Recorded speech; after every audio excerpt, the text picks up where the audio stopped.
ਦਰਬਾਰ ਸਾਹਿਬ ਦੇ ਉੱਤੇ ਉਹ ਹਮਲਾ ਕਰਨ ਲੱਗੇ ਸੀ, ਅਸੀਂ ਰੋਕਤਾ। ਉਹ ਕਹਿੰਦੇ ਵੀ ਨਨਕਾਣਾ ਸਾਹਿਬ ਤੇ ਹਮਲਾ ਕਰਨ ਲੱਗੇ ਸੀ, ਅਸੀਂ ਜਿਹੜਾ ਉਹ ਰੋਕਤਾ।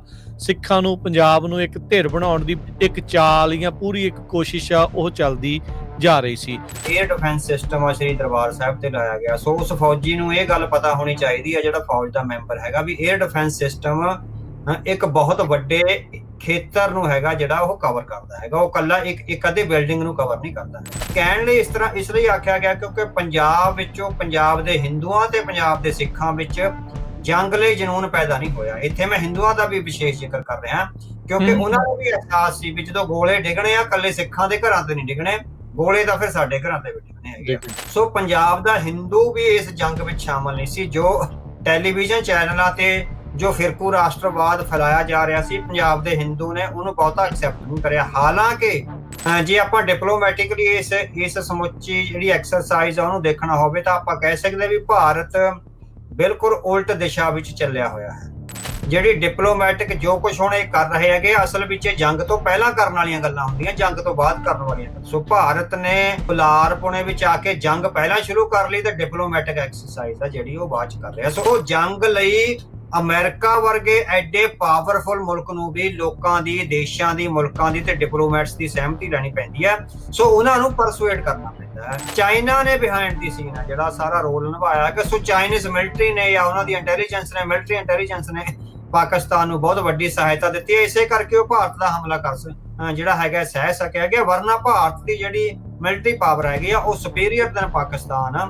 ਇੱਥੇ ਉਹਦਾ ਹੁਣ ਇਹ ਬਿਆਨ ਆਉਂਦਾ ਹੈ ਜੈ ਸ਼ੰਕਰ ਦਾ ਵੀ ਹਮਲੇ ਤੋਂ ਪਹਿਲਾਂ ਅਸੀਂ ਪਾਕਿਸਤਾਨ ਨੂੰ ਸੂਚਿਤ ਕੀਤਾ ਸੀਗਾ। ਇਸ ਦਾ ਮਤਲਬ ਕੀ ਬਣਦਾ? ਐਸ ਸੂਨ ਐਸ ਉਹ ਲੇਡੀ ਇਹ ਬਿਆਨ ਦਿੰਦੀ ਹੈਗੀ ਆ ਵੀ ਮੇਰੇ ਪਤੀ ਨੂੰ ਟੈਰਰਿਸਟਾਂ ਨੇ ਮਾਰਿਆ, ਸੋ ਤੁਹਾਡੀ ਕਾਰਵਾਈ ਟੈਰਰਿਸਟਾਂ ਦੇ ਖਿਲਾਫ ਹੋਣੀ ਚਾਹੀਦੀ ਆ, ਨਾ ਕਿ ਮੁਸਲਿਮ ਭਾਈਚਾਰੇ ਦੇ ਖਿਲਾਫ। ਉਹ ਜਦੇ ਹੀ ਉਸ ਔਰਤ ਦੇ ਖਿਲਾਫ ਭੱਦੀਆਂ ਟਿੱਪਣੀਆਂ, ਗਾਲੀ ਗਲੋਚ, ਉਹਦਾ ਕਰੈਕਟਰ ਅਸੈਸੀਨੇਸ਼ਨ ਹੈ ਜਿਹੜਾ ਸ਼ੁਰੂ ਹੋ ਜਾਂਦਾ। ਪ੍ਰਵੀਨ ਸਾਹਨੀ ਨੇ, ਉਹ ਆਈ ਥਿੰਕ ਕਾਫੀ ਵੱਡੇ ਭਾਰਤ ਦੇ ਇੱਕ ਡਿਫੈਂਸ ਦੇ ਵਿਦਵਾਨ ਨੇ, ਐਨਾਲਿਸਟ ਨੇ, ਉਹਨਾਂ ਦਾ ਕਹਿਣਾ ਆ ਵੀ ਇਹਨਾਂ ਝੜਪਾਂ ਦੇ ਵਿੱਚ ਪਾਕਿਸਤਾਨ ਦਾ ਨੁਕਸਾਨ ਘੱਟ ਕੀਤਾ ਆ ਜਿਹੜਾ ਆ, ਪਰ ਭਾਰਤ ਦੀਆਂ ਕਮਜ਼ੋਰੀਆਂ ਜਿਹੜੀਆਂ ਉਹ ਵੱਧ ਉਜਾਗਰ ਕੀਤੀਆਂ ਆ। ਉਹ ਕਿਵੇਂ ਦੇਖਦੇ ਹੋ ਤੁਸੀਂ ਵੀ ਪਾਕਿਸਤਾਨ ਨੇ ਨੁਕਸਾਨ ਘੱਟ ਕੀਤਾ, ਇਹਨਾਂ ਦੀਆਂ ਕਮਜ਼ੋਰੀਆਂ ਵੱਧਦਾ? ਕਹਿੰਦੇ ਵੀ ਪਾਕਿਸਤਾਨ ਨੂੰ ਤੁਸੀਂ ਹੁਣ ਨਹੀਂ ਹਰਾ ਸਕਦੇ ਕਿਉਂਕਿ ਪਾਕਿਸਤਾਨ ਦੇ ਪਿੱਠ ਤੇ ਚੀਨ ਜਿਹੜਾ ਹੈਗਾ ਲੜ ਰਿਹਾ ਹੈਗਾ। ਸੋ ਚੀਨ ਨੂੰ ਤੁਸੀਂ ਕਦੇ ਵੀ ਨਹੀਂ ਹਰਾ ਸਕਦੇ, ਉਹਨੇ ਸਪਸ਼ਟ ਸ਼ਬਦਾਂ ਵਿੱਚ ਆਖਿਆ ਹੈਗਾ। ਹੋਰ ਦੂਜੇ ਪਾਸੇ ਆਪਾਂ ਰਸ਼ੀਆ ਦੇਖਦੇ ਹਾਂ, ਰਸ਼ੀਆ ਤੇ ਚੀਨ ਵੀ ਆਪਸ ਚ ਮਿੱਤਰ ਆ। ਉਹ ਵੀ ਐਂਗਲ ਡਿਫਰੈਂਟ ਜਿਹਾ ਲੱਗਦਾ ਹੈ ਭਾਰਤ ਦੇ ਲਈ ਔਖਾ। ਬਿਲਕੁਲ। ਸੋ ਰਸ਼ੀਆ ਤੇ ਚੀਨ ਦੀ ਤਾਂ ਇੰਨੀ ਭਾਰਤ ਤੇ ਰਸ਼ੀਆ ਦੀ ਮਿੱਤਰਤਾ ਨਹੀਂ ਜਿੰਨੀ ਚੀਨ ਤੇ ਰਸ਼ੀਆ ਦੀ ਮਿੱਤਰਤਾ ਹੈਗੀ ਆ। ਸੋ ਇਸ ਵੇਲੇ ਰਸ਼ੀਆ ਨੂੰ ਜਿਹੜੀ ਹਥਿਆਰਾਂ ਦੀ ਸਪਲਾਈ ਆ ਸਭ ਤੋਂ ਵੱਧ ਉਹ ਜਿਹੜੀ ਹੈਗੀ ਚੀਨ ਤੋਂ ਜਾ। ਮੁਲਕਾਂ ਦੇ ਆਪਸੀ ਜਿਹੜੇ ਜ਼ਹਿਰ ਦੇ ਵਿੱਚ, ਆਪਸੀ ਜਿਹੜੇ ਝਗੜੇ ਦੇ ਵਿੱਚ ਸਿੱਖ ਤੇ ਪੰਜਾਬ ਇੰਨੀ ਮਹੱਤਤਾ ਕਿਉਂ ਰੱਖਦਾ ਹੈ? ਇਹ ਜਿਓਗ੍ਰਾਫਿਕਲੀ ਆ, ਇਹ ਇੱਕ ਕੌਮ ਦੇ ਕਰਕੇ ਆ, ਜਾਂ ਹੋਰ ਮਲਟੀਪਲ ਰੀਜ਼ਨਸ ਆ ਕਿਉਂ ਪੰਜਾਬ ਇੰਨੀ ਇੰਪੋਰਟੈਂਸ ਜਿਹੜੀ ਇਸ ਟਾਈਮ ਇਸ ਲੜਾਈ ਦੇ ਵਿੱਚ ਖੱਟ ਰਿਹਾ ਹੈ? ਜਿਹੜੀ ਮੌਜੂਦਾ ਨੇਸ਼ਨ ਸਟੇਟ ਜਿਹੜੀ ਕ੍ਰੀਏਟ ਹੋਈ ਹੈ ਨਾ, ਵੀ ਕੌਮਾਂ ਦੇ ਆਪਣੇ ਹਰੇਕ ਕੌਮ ਦਾ ਆਪਣਾ ਮੁਲਕ ਹੈਗਾ ਜਿਹੜਾ, ਉਹ ਇਸ ਜੰਗਾਂ ਦੇ ਇਸ ਵਿਸਥਾਰ ਵਿੱਚੋਂ ਹੀ ਜਿਹੜਾ ਹੈਗਾ, ਇਹ 15ਵੀਂ ਸਦੀ ਤੋਂ ਬਾਅਦ ਆ ਜਿਹੜਾ ਯੂਰਪ ਵਿੱਚ ਸ਼ੁਰੂ ਹੋਇਆ ਨਾ ਜੰਗਾਂ ਦਾ ਕਰਾ। ਜਿਹੜਾ ਜਦੋਂ ਆਮ ਘਰਾਂ ਦੇ ਬੱਚੇ ਸਿਵਲ ਸਰਵੈਂਟਸ ਦੇ ਰੂਪ ਵਿੱਚ, ਅਫਸਰਸ਼ਾਹੀ ਦੇ ਰੂਪ ਵਿੱਚ ਸੱਤਾ ਦੇ ਗਲਿਆਰਿਆਂ ਤੱਕ ਪਹੁੰਚੇ ਤਾਂ ਯੂਰਪ ਵਿੱਚ ਇਹ ਜਿਹੜੀ ਤਬਦੀਲੀ ਹੈ ਜਿਹੜੀ ਇਹ ਉਹਦੇ ਨਾਲ ਇੱਕ ਤਬਦੀਲੀ ਵਾਪਰਨੀ ਸ਼ੁਰੂ ਹੋਈ ਵੀ ਜਿਹੜੇ ਪਿਤਾ ਪੁਰਖੀ ਰਾਜ ਸੀ ਉਹ ਰਾਜਾਂ ਦੀਆਂ ਨੀਹਾਂ ਨੇ ਜਿਹੜੀਆਂ ਤੜਕਣੀਆਂ ਸ਼ੁਰੂ ਹੋਈਆਂ। ਉਹ ਤੜਕਣੀਆਂ ਤਾਂ ਸ਼ੁਰੂ ਹੋਈਆਂ ਵੀ ਜੰਗਾਂ ਲੰਬੇ ਸਮੇਂ ਤੱਕ। ਤੁਹਾਡੀ ਕਿਤਾਬ ਦੇ ਵਿੱਚ ਨਾ ਇੱਕ 237 ਪੇਜ ਦੇ ਉੱਤੇ ਅਵਤਾਰ ਸਿੰਘ ਜੀ ਕੌਮਵਾਦ ਅਤੇ ਫਾਸੀਵਾਦ ਦਾ ਫਰਕ ਜਿਹੜਾ ਆ ਉਸ ਦੇ ਉੱਤੇ ਕਾਫੀ ਤੁਸੀਂ ਇਸ ਦੇ ਵਿੱਚ ਚਰਚਾ ਜਿਹੜੀ ਉਹ ਕੀਤੀ ਆ। ਉਹਦੇ ਵਿੱਚ ਮੈਂ ਪੂਰੇ ਵਿਸਥਾਰ ਵਿੱਚ ਦੱਸਿਆ ਵੀ ਨਿਸ਼ਾਨਿਆਂ ਦਾ ਫਰਕ ਆ। ਜਿਹੜੇ ਫਾਸ਼ੀਵਾਦੀ ਆ ਨਾ, ਫਾਸ਼ੀਵਾਦੀਆਂ ਲਈ ਸਭ ਤੋਂ ਪਹਿਲਾਂ ਵੀ ਸੱਤਾ ਹੱਥ ਆਉਣੀ ਹੈ ਵੀ ਇੱਕ ਵਾਰੀ ਜਿਹੜੀ ਸਟੇਟ ਆ ਸਾਡੇ ਹੱਥ ਵਿੱਚ ਆ ਜੇ, ਉਹ ਤੋਂ ਬਾਅਦ ਉਹ ਸਟੇਟ ਨੂੰ ਟੂਲ ਬਣਾਉਂਦੇ ਆ। ਜਿਹੜੇ ਫਾਸ਼ੀਵਾਦੀ ਆ ਸਟੇਟ ਨੂੰ ਟੂਲ ਬਣਾਉਂਦੇ ਆ ਮਜ਼ਲੂਮਾਂ ਤੇ ਜ਼ੁਲਮ ਕਰਨ ਲਈ, ਵਿਦਵਾਨਾਂ ਦੇ ਮੂੰਹ ਬੰਦ ਕਰਨ ਲਈ, ਆਪਣੇ ਵਿਰੋਧੀਆਂ ਨੂੰ ਜੇਲ੍ਹਾਂ ਵਿੱਚ ਸਿੱਟਣ ਲਈ, ਜਾਂ ਉਹਨਾਂ ਦੇ ਪੁਲਿਸ ਮੁਕਾਬਲੇ ਬਣਾ ਕੇ ਉਹਨਾਂ ਨੂੰ ਕਤਲ ਕਰਨ ਲਈ। ਸਤਿ ਸ੍ਰੀ ਅਕਾਲ। Punjabi radio USA, Punjabi TV USA ਸੁਣ ਦੇਖ ਰਹੇ ਸਾਡੇ ਸਾਰੇ ਹੀ ਸਰੋਤਿਆਂ ਤੇ ਦਰਸ਼ਕਾਂ ਨੂੰ ਨਿੱਘੀ ਜੀ ਆਇਆਂ ਨੂੰ। ਵਾਹਿਗੁਰੂ ਜੀ ਕਾ ਖਾਲਸਾ, ਵਾਹਿਗੁਰੂ ਜੀ ਕੀ ਫਤਿਹ। ਪ੍ਰੋਗਰਾਮ ਦਾ ਪੰਥਕ ਪੈਰਾਡਾਈਮ ਦੇ ਵਿੱਚ ਮੇਰੇ ਨਾਲ ਇਸ ਪ੍ਰੋਗਰਾਮ ਦੇ ਵਿੱਚ ਸੀਨੀਅਰ ਜਰਨਲਿਸਟ ਅਤੇ ਲੇਖਕ ਸਰਦਾਰ ਅਵਤਾਰ ਸਿੰਘ ਜੀ ਜੁੜ ਚੁੱਕੇ ਆ। ਸਰਦਾਰ ਅਵਤਾਰ ਸਿੰਘ ਜੀ ਆਇਆਂ ਨੂੰ ਸਵਾਗਤ ਹੈ। ਵਾਹਿਗੁਰੂ ਜੀ ਕਾ ਖਾਲਸਾ, ਵਾਹਿਗੁਰੂ ਜੀ ਕੀ ਫਤਿਹ। ਵਾਹਿਗੁਰੂ ਜੀ ਕਾ ਖਾਲਸਾ, ਵਾਹਿਗੁਰੂ ਜੀ ਕੀ ਫਤਿਹ ਜੀ। ਸੋ ਆਪਾਂ ਹਰ ਵਾਰੀ ਕੋਸ਼ਿਸ਼ ਕਰਦੇ ਹਾਂ ਤੁਹਾਡੇ ਨਾਲ ਗੱਲਾਂ ਬਾਤਾਂ ਜਿਹੜੀਆਂ ਕਰੀਏ, ਵਿਸ਼ੇਸ਼ ਜਿਹੜੇ ਚਰਚਾ ਜਿਹੜੀ ਆ ਉਹ ਆਪਾਂ ਕਰਦੇ ਹਾਂ ਉਸ ਕਿਸੇ ਇੱਕ ਵਿਸ਼ੇ ਨੂੰ ਲੈ ਕੇ, ਜਾਂ ਜਿਹੜੀ ਕੋਈ ਘਟਨਾ ਵਾਪਰੀ ਆ ਉਸ ਦੀ ਡੂੰਘਾਈ ਤੱਕ ਜਾਣ ਦੀ ਜਿਹੜੀ ਉਹ ਆਪਾਂ ਕੋਸ਼ਿਸ਼ ਕੀਤੀ ਜਾਂਦੀ ਆ। ਅਵਤਾਰ ਸਿੰਘ ਜੀ, ਭਾਰਤ ਪਾਕਿਸਤਾਨ ਦੇ ਦਰਮਿਆਨ ਜੋ ਬੀਤੇ ਇਸ ਮਹੀਨੇ ਦੇ ਪਿਛਲੇ ਕੁਝ ਹਫ਼ਤਿਆਂ ਦੇ ਵਿੱਚ, ਕੁਝ ਦਿਨਾਂ ਦੇ ਲਈ ਜੋ ਆਪਸ ਦੇ ਵਿੱਚ ਜੰਗੀ ਝੜਪਾਂ ਜਿਹੜੀਆਂ ਉਹ ਹੋਈਆਂ, ਉਸ ਤੋਂ ਬਾਅਦ ਦੇ ਵਿੱਚ ਜਾਂ ਉਸ ਦਰਮਿਆਨ ਬਹੁਤ ਕੁਝ ਬੋਲਿਆ ਗਿਆ, ਬਹੁਤ ਕੁਝ ਬਦਲਿਆ, ਤੇ ਬੜਾ ਕੁਝ ਇੱਕ ਨਵੇਂ ਜਿਹੜੀਆਂ ਪਹਿਲੂ ਆ ਉਸ ਤੇ ਜਿਹੜੇ ਉਹ ਸਾਹਮਣੇ ਜਿਹੜੇ ਉਹ ਆ ਰਹੇ ਆ। ਹੁਣ ਜੋ ਪਤਾ ਇਹ ਲੱਗ ਰਿਹਾ ਹੈ, ਜਾਂ ਚਰਚਾਵਾਂ ਜਿਹੜੀਆਂ ਇਸ ਟਾਈਮ ਚੱਲ ਰਹੀਆਂ ਆ, ਵੀ ਪਾਕਿਸਤਾਨ ਜਿਹੜਾ ਦਾਅਵਾ ਕਰਦਾ ਵੀ ਰਫੇਲ ਸਿੱਟ ਤੇ S-400 ਸਿਸਟਮ ਦੀ ਬੈਟਰੀ ਨੂੰ ਨੁਕਸਾਨ ਪਹੁੰਚਾਤਾ। ਭਾਰਤ ਵਾਲੇ ਕਹਿੰਦੇ ਵੀ ਲਾਹੌਰ ਦੇ ਵਿੱਚ ਜਿਹੜਾ ਉਹਨਾਂ ਦਾ 에ਅਰ ਡਿਫੈਂਸ ਸਿਸਟਮ ਸੀ ਉਹ ਅਸੀਂ ਨਸ਼ਟ ਕਰਤਾ। ਉਹਨਾਂ ਦੇ ਜਹਾਜ਼ ਤੇ ਦਰਬਾਰ ਸਾਹਿਬ ਦੇ ਉੱਤੇ ਉਹ ਹਮਲਾ ਕਰਨ ਲੱਗੇ ਸੀ, ਅਸੀਂ ਰੋਕਤਾ। ਉਹ ਕਹਿੰਦੇ ਵੀ ਨਨਕਾਣਾ ਸਾਹਿਬ ਤੇ ਹਮਲਾ ਕਰਨ ਲੱਗੇ ਸੀ, ਅਸੀਂ ਜਿਹੜਾ ਉਹ ਰੋਕਤਾ। ਸਿੱਖਾਂ ਨੂੰ, ਪੰਜਾਬ ਨੂੰ ਇੱਕ ਧਿਰ ਬਣਾਉਣ ਦੀ ਪੂਰੀ ਜਿਹੜੀ ਆ ਇੱਕ ਚਾਲ ਜਾਂ ਪੂਰੀ ਇੱਕ ਕੋਸ਼ਿਸ਼ ਆ ਉਹ ਚੱਲਦੀ ਜਾ ਰਹੀ ਸੀ। ਉਸ ਦੇ ਦਰਮਿਆਨ ਹੁਣ ਇਹ ਜੰਗੀ ਝੜਪਾਂ ਤੋਂ ਬਾਅਦ ਚ ਭਾਰਤ ਨੇ ਸੰਸਾਰ ਭਰ ਦੇ ਵਿੱਚ ਡਿਪਲੋਮੈਟਿਕ ਕਸਰਤ ਜਿਹੜੀ ਆ ਉਹ ਆਰੰਭੀ ਹੈਗੀ ਆ। ਕਿਤੇ ਨਾ ਕਿਤੇ ਭਾਰਤ ਥੋੜਾ ਜਿਹਾ ਅਲੱਗ ਥਲੱਗ ਵੀ ਇਸ ਪੂਰੇ ਮਾਮਲੇ ਦੇ ਵਿੱਚ ਪਿਆ ਆ, ਨਮੋਸ਼ੀ ਵੀ ਉਸ ਨੂੰ ਜਿਹੜੀ ਉਹ ਕਾਫੀ ਜਿਹੜੀ ਉਹ ਝੱਲਣੀ ਪਈ ਆ। ਕੀ ਇਸ ਮੌਕੇ ਇਹ ਜਿਹੜੀ ਡਿਪਲੋਮੈਟਿਕ ਕਸਰਤ ਆ ਇਹ ਇਹਨਾਂ ਦੇ ਲਈ ਸਹੀ ਕਦਮ? ਹਾਂਜੀ ਹਾਂਜੀ, ਸੋ ਜਿਸ ਤਰ੍ਹਾਂ ਤੁਸੀਂ, ਕਿਉਂਕਿ ਦੋ ਸਵਾਲਾਂ ਦਾ ਆਪਾਂ ਤੁਹਾਡੇ ਜਿਹੜਾ ਜ਼ਿਕਰ ਕਰਨਾ ਹੈਗਾ। ਜਿਹੜੀ ਪਹਿਲੀ ਗੱਲ ਹੈਗੀ ਆ ਵੀ ਉਹਨਾਂ ਝੜਪਾਂ ਤੋਂ ਬਾਅਦ ਭਾਰਤ ਦੇ ਇੱਕ ਫੌਜੀ ਅਫਸਰ ਨੇ ਇਹ ਗੱਲ ਉਡਾਈ ਸੀ ਵੀ ਪਾਕਿਸਤਾਨ ਨੇ ਸ਼੍ਰੀ ਦਰਬਾਰ ਸਾਹਿਬ ਨੂੰ ਨਿਸ਼ਾਨਾ ਬਣਾ ਕੇ ਹਮਲਾ ਕਰਨ ਦੀ ਕੋਸ਼ਿਸ਼ ਕੀਤੀ ਸੀ, ਔਰ ਅਸੀਂ ਦਰਬਾਰ ਸਾਹਿਬ ਦੇ ਉੱਤੇ ਇੱਕ ਜਿਹੜੀ 에ਅਰ ਡਿਫੈਂਸ ਸਿਸਟਮ ਦੀ ਗਨ ਲਗਾਈ ਹੋਈ ਸੀ, ਜਿਹੜੀ ਕਿ ਹੈਡ ਗ੍ਰੰਥੀ ਸਾਹਿਬ ਦੀ ਮਨਜ਼ੂਰੀ ਤੋਂ ਬਾਅਦ ਹੈ ਜਿਹੜੀ ਲਗਾਈ ਗਈ ਹੈ। ਹੈਡ ਗ੍ਰੰਥੀ ਭਾਈ ਰਘਬੀਰ ਸਿੰਘ ਜੀ ਨੇ, ਸੋ ਭਾਈ ਰਘਬੀਰ ਸਿੰਘ ਜੀ ਨੇ ਇੱਕਦਮ ਅਗਲੇ ਦਿਨ ਹੀ ਆ ਕੇ ਜਿਹੜਾ ਹੈਗਾ ਇਸ ਗੱਲ ਨੂੰ ਨਕਾਰਿਆ ਵੀ ਸਾਡੇ ਤੋਂ ਕੋਈ ਜਿਹੜੀ ਹੈਗੀ ਆ ਮਨਜ਼ੂਰੀ ਨਹੀਂ ਲਈ ਗਈ। ਉਹ ਤੋਂ ਬਾਅਦ ਸ਼੍ਰੋਮਣੀ ਗੁਰਦੁਆਰਾ ਪ੍ਰਬੰਧਕ ਕਮੇਟੀ ਦੇ ਪ੍ਰਧਾਨ ਭਾਈ ਹਰਜਿੰਦਰ ਸਿੰਘ ਧਾਮੀ, ਉਹਨਾਂ ਨੇ ਵੀ ਗੱਲ ਕਹੀ ਵੀ ਕੋਈ ਵੀ ਮੈਨੇਜਮੈਂਟ ਤੱਕ ਪਹੁੰਚ ਨਹੀਂ ਹੋਈ ਤੇ ਕਿਸੇ ਵੀ ਤਰ੍ਹਾਂ ਦਾ ਇਸ ਤਰ੍ਹਾਂ ਦਾ ਉਹ ਨਹੀਂ ਹੋਇਆ। ਹੁਣ ਅਗਲੀ ਗੱਲ ਜਿਹੜੀ ਇਹ ਹੁੰਦੀ ਹੈਗੀ ਆ ਵੀ 에ਅਰ ਡਿਫੈਂਸ ਸਿਸਟਮ ਆ ਸ਼੍ਰੀ ਦਰਬਾਰ ਸਾਹਿਬ ਤੇ ਲਾਇਆ ਗਿਆ, ਸੋ ਉਸ ਫੌਜੀ ਨੂੰ ਇਹ ਗੱਲ ਪਤਾ ਹੋਣੀ ਚਾਹੀਦੀ ਆ, ਜਿਹੜਾ ਫੌਜ ਦਾ ਮੈਂਬਰ ਹੈਗਾ, ਵੀ 에ਅਰ ਡਿਫੈਂਸ ਸਿਸਟਮ ਇੱਕ ਬਹੁਤ ਵੱਡੇ ਖੇਤਰ ਨੂੰ ਹੈਗਾ ਜਿਹੜਾ ਉਹ ਕਵਰ ਕਰਦਾ ਹੈਗਾ। ਉਹ ਕੱਲਾ ਇੱਕ ਅੱਧੇ ਬਿਲਡਿੰਗ ਨੂੰ ਕਵਰ ਨਹੀਂ ਕਰਦਾ ਹੈਗਾ।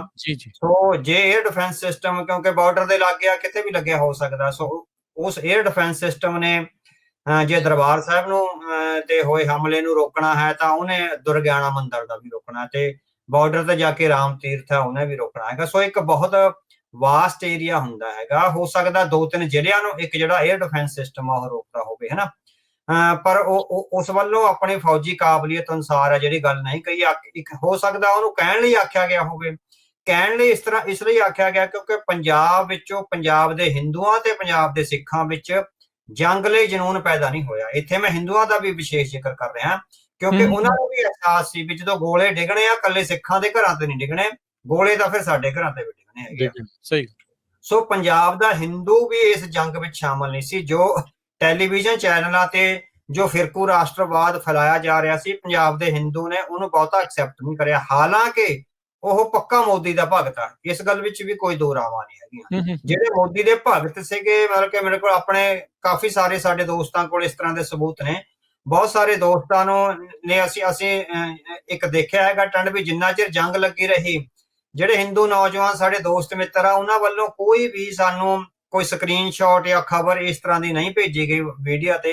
ਐਜ਼ ਸੂਨ ਐਜ਼ ਡੋਨਲਡ ਟਰੰਪ ਦਾ ਟਵੀਟ ਆਉਂਦਾ ਹੈਗਾ ਵੀ ਜੰਗ ਖਤਮ ਹੋ ਗਈ, ਤਾਂ ਸਾਰਿਆਂ ਨੇ ਜਿਹੜੇ ਹੈਗੇ ਆ ਉਹ ਮੈਸੇਜ ਇੱਕ ਦੂਜੇ ਨੂੰ ਭੇਜਣੇ ਸ਼ੁਰੂ ਕਰ ਦਿੱਤੇ ਵੀ ਜੰਗ ਖਤਮ ਹੋ ਗਈ। ਇਟ ਮੀਨਸ ਪੰਜਾਬ ਦਾ ਹਿੰਦੂ ਵੀ, ਪੰਜਾਬ ਦਾ ਸਿੱਖ ਤਾਂ ਜੰਗ ਦੇ ਖਿਲਾਫ ਹੈ ਹੀ, ਸੋ ਪੰਜਾਬ ਦਾ ਹਿੰਦੂ ਵੀ ਹੈਗਾ ਜਿਹੜਾ ਇਸ ਲਈ ਉਹ ਜੰਗ ਦੇ ਹੱਕ ਵਿੱਚ ਨਹੀਂ ਸੀ। ਜਿਸ ਕਰਕੇ ਫਿਰ ਇਹ ਦਰਬਾਰ ਸਾਹਿਬ ਵਾਲਾ ਪੱਤਾ ਹੈਗਾ ਜਿਹੜਾ ਭਾਰਤ ਸਰਕਾਰ ਨੂੰ ਖੇਡਣਾ ਪਿਆ। ਪਰ ਉਹਦੇ ਵਿੱਚ ਭਾਈ ਰਘਬੀਰ ਸਿੰਘ ਜੀ ਜਾਂ ਭਾਈ ਹਰਜਿੰਦਰ ਸਿੰਘ ਧਾਮੀ, ਉਹਨਾਂ ਦਾ ਜਿਹੜੇ ਬਿਆਨ ਆਏ ਜਾਂ ਹੋਰ ਸਿੱਖ ਸੰਸਥਾਵਾਂ ਦਾ ਆਇਆ, ਫਿਰ ਉਹਨਾਂ ਨੂੰ ਬੈਕ ਟਰੈਕ ਹੈ ਜਿਹੜਾ ਉਹ ਕਰਨਾ ਪੈ ਗਿਆ ਹੋਇਆ। ਸੋ ਇੱਥੇ ਉਹ ਜਿਹੜੇ ਹੈਗੇ ਆ ਡਿਪਲੋਮੈਟਿਕ ਮਾਤ ਆ ਜਿਹੜੀ ਖਾਦੀ ਆ। ਸੋ ਇਹਦੇ ਨਾਲ ਹੀ ਜੁੜਦਾ ਤੁਹਾਡਾ ਦੂਜਾ ਕੁਐਸਚਨ ਹੈਗਾ ਵੀ ਭਾਰਤ ਨੇ ਲਗਭਗ 43 ਮੈਂਬਰ ਆਫ ਪਾਰਲੀਮੈਂਟਸ ਤੇ ਆਪਣੇ ਡਿਪਲੋਮੈਟਸ ਆ ਜਿਹੜੇ ਵੱਖ-ਵੱਖ ਥਾਵਾਂ ਤੇ ਡਿਪਲੋਏ ਕਰੇ ਹੈਗੇ ਆ। ਉਹ ਵੱਖ-ਵੱਖ ਮੁਲਕਾਂ, ਉਹ ਇਟਲੀ 'ਚ ਵੀ ਗਏ ਨੇ, ਉਹ ਫਰਾਂਸ 'ਚ ਗਏ ਹੈਗੇ ਆ, ਤੇ ਹੋਰ ਬਹੁਤੀਆਂ ਸਾਰੀਆਂ ਥਾਵਾਂ ਤੇ ਜਾ ਕੇ ਉਹਨਾਂ ਨੇ ਭਾਰਤ ਵੱਲੋਂ ਜਿਹੜਾ ਆਪਰੇਸ਼ਨ ਸਿੰਧੂਰ ਕੀਤਾ ਗਿਆ ਉਹਦੇ ਬਾਰੇ ਜਿਹੜੀ ਹੈਗੀ ਆ ਜਾਣਕਾਰੀ ਦਿੱਤੀ ਹੈਗੀ ਆ।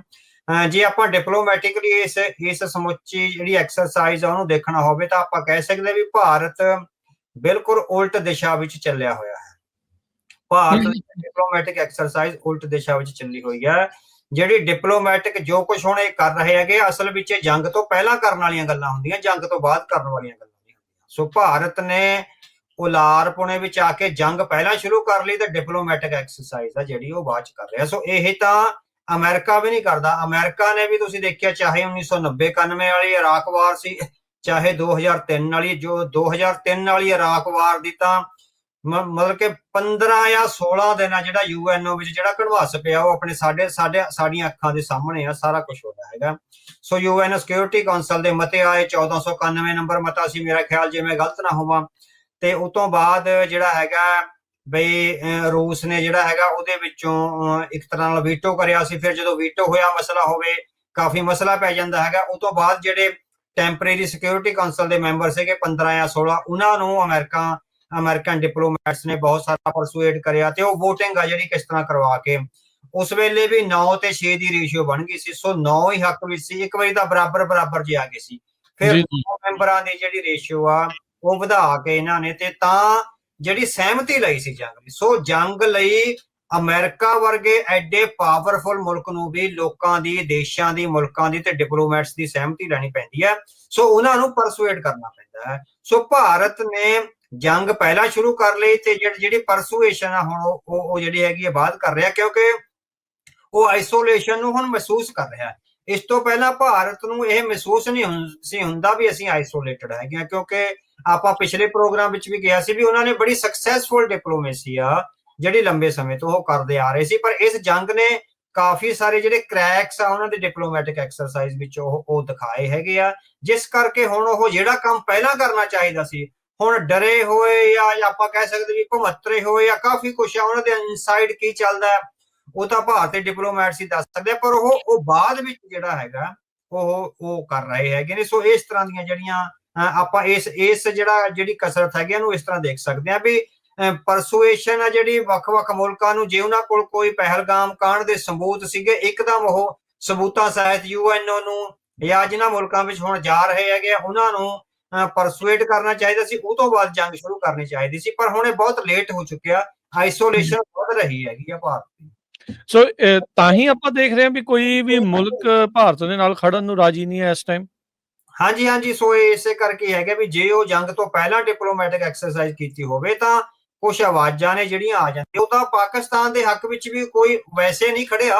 ਹਾਂ, ਤੁਰਕੀ ਤੇ ਅਜ਼ਰਬਾਈਜਾਨ ਆ ਇੱਕ ਤਰ੍ਹਾਂ ਨਾਲ ਆਪਾਂ ਕਹਿ ਸਕਦੇ ਮੁਸਲਿਮ ਕੰਟਰੀ ਹੋਣ ਕਰਕੇ ਆ ਜਿਹੜੇ ਉਹ ਖੜੇ ਹੈਗੇ ਆ। ਚਾਈਨਾ ਨੇ ਬਿਹਾਈਂਡ ਦੀ ਸੀਨ ਆ ਜਿਹੜਾ ਸਾਰਾ ਰੋਲ ਨਿਭਾਇਆ ਹੈਗਾ। ਸੋ ਚਾਈਨੀਜ਼ ਮਿਲਟਰੀ ਨੇ ਜਾਂ ਉਹਨਾਂ ਦੀ ਇੰਟੈਲੀਜੈਂਸ ਨੇ, ਮਿਲਟਰੀ ਇੰਟੈਲੀਜੈਂਸ ਨੇ ਪਾਕਿਸਤਾਨ ਨੂੰ ਬਹੁਤ ਵੱਡੀ ਸਹਾਇਤਾ ਦਿੱਤੀ ਹੈ। ਇਸੇ ਕਰਕੇ ਉਹ ਭਾਰਤ ਦਾ ਹਮਲਾ ਜਿਹੜਾ ਹੈਗਾ ਸਹਿ ਸਕਿਆ ਗਿਆ, ਵਰਨਾ ਭਾਰਤ ਦੀ ਜਿਹੜੀ ਮਿਲਟਰੀ ਪਾਵਰ ਹੈਗੀ ਆ ਉਹ ਸੁਪੀਰੀਅਰ ਦੈਨ ਪਾਕਿਸਤਾਨ ਜਿਹੜੀ ਹੈਗੀ। ਸੋ ਇਸ ਆਈਸੋਲੇਸ਼ਨ ਚੋਂ ਹੀ ਜਿਹੜਾ ਹੈਗਾ, ਕਿਉਂਕਿ ਭਾਰਤ ਨੇ ਪਹਿਲਾਂ ਕਿਸੇ ਨਾਲ ਗੱਲ ਨਹੀਂ ਕਰੀ, ਉਸ ਕਰਕੇ ਜਿਹੜੇ ਕਰੈਕ ਆ ਡਿਪਲੋਮੇਸੀ ਚ ਆਏ ਵੀ ਉਹਨਾਂ ਦੇ ਹੱਕ ਵਿੱਚ ਕੋਈ ਨਹੀਂ ਖੜਿਆ। ਈਵਨ ਵੱਡੇ ਜਿਹੜੇ ਮੀਡੀਆ ਅਦਾਰੇ ਸੀ ਉਹ ਵੀ ਨਹੀਂ ਖੜੇ, ਉਹ ਵੀ ਇੱਕ ਤਰ੍ਹਾਂ ਨਾਲ ਵੱਖਰੀ ਪਹੁੰਚ ਅਪਣਾਉਂਦੇ ਦੇਖੇ ਗਏ। ਕੀ ਮੋਦੀ ਨੂੰ ਇਸ ਤੋਂ ਕੋਈ ਸਬਕ ਮਿਲੇਗਾ ਜਾਂ ਭਾਰਤ ਵਾਲਿਆਂ ਨੂੰ ਕੋਈ ਸਬਕ ਮਿਲੇਗਾ ਵੀ ਧੱਕੇ ਦੇ ਨਾਲ ਜੰਗ ਸਹੇੜਨੀ ਕੋਈ ਖਾਲਾ ਜੀ ਦਾ ਵਾੜਾ ਨਹੀਂ ਹੈ? ਜਿੱਦਾਂ ਤੁਸੀਂ ਪਹਿਲਾਂ ਵੀ ਕਿਹਾ, ਸਾਰੇ ਕਾਫੀ ਇਹ ਗੱਲ ਪ੍ਰਚਲਿਤ ਆ ਵੀ ਜੰਗ ਸ਼ੁਰੂ ਕਰਨੀ ਤਾਂ ਸੌਖੀ ਆ, ਖਤਮ ਕਰਨੀ ਔਖੀ ਹੁੰਦੀ ਹੈ। ਇਹ ਡਿਪੈਂਡ ਕਰਦਾ ਹੁੰਦਾ ਵੀ ਕੋਈ ਰਾਜਨੀਤਿਕ ਜਿਹੜਾ ਲੀਡਰ ਹੈਗਾ ਉਹ ਸਿਆਣਾ ਕਿੰਨਾ ਹੈਗਾ। ਸੋ ਉਹਨੂੰ ਉਹਦੇ ਅੰਦਰ ਜਿਹੜਾ ਹੈਗਾ ਹੰਕਾਰ ਕਿੰਨਾ ਘੱਟ ਹੈਗਾ, ਉਹਨੂੰ ਲੋਕਾਂ ਨਾਲ ਕਿੰਨਾ ਪਿਆਰ ਹੈਗਾ, ਜਾਂ ਜਿਹੜੇ ਸਿਵਲਾਈਜ਼ਡ ਸੋਸਾਇਟੀ ਦੇ ਨਾਰਮਸ ਆ, ਜਿਹੜੇ ਡੈਮੋਕ੍ਰੇਸੀ ਦੇ ਨਾਰਮਸ ਆ ਹਨਾ। ਇੱਥੇ ਅਸੀਂ ਵਾਰ-ਵਾਰ ਗੱਲ ਕਰਦੇ ਹਾਂ ਇਸ ਪਲੇਟਫਾਰਮ ਤੇ ਵੀ ਦੋ ਐਕਸਿਸ ਬਣਨੇ ਹੈਗੇ ਆ, ਇੱਕ ਐਕਸਿਸ ਆਫ ਡੈਮੋਕ੍ਰੇਸੀ ਬਣਨਾ, ਇੱਕ ਐਕਸਿਸ ਆਫ ਡਿਕਟੇਟਰਸ਼ਿਪ ਆ ਜਿਹੜਾ ਬਣਨਾ। ਸੋ ਭਾਰਤੀ ਲੀਡਰਸ਼ਿਪ ਵਿੱਚ ਬਹੁਤ ਲੰਮੇ ਸਮੇਂ ਤੋਂ ਐਕਸਿਸ ਆਫ ਡਿਕਟੇਟਰਸ਼ਿਪ ਵਾਲੀਆਂ ਜਿਹੜੀਆਂ ਆਦਤਾਂ ਨੇ ਔਰ ਹੰਕਾਰ ਆ ਜਿਹੜਾ ਉਹ ਪੈਦਾ ਹੋ ਗਿਆ। ਸੋ ਇੱਕ ਝੂਠਾ ਹੰਕਾਰ ਇਹ ਪੈਦਾ ਹੋ ਗਿਆ ਸੀ ਵੀ ਏਸ਼ੀਆ ਦੇ ਜਿਹੜੇ ਸਰਦਾਰ ਹੈਗੇ ਉਹ ਅਸੀਂ ਹੈਗੇ ਹਨ। ਸੋ ਏਸ਼ੀਆ ਦੀ ਉਸ ਸਰਦਾਰੀ ਦੇ ਹੰਕਾਰ ਨੇ ਇਸ ਜੰਗ ਨੂੰ ਸ਼ੁਰੂ ਕਰਨ ਵੱਲ ਲਿਜਾਇਆ ਹੈਗਾ।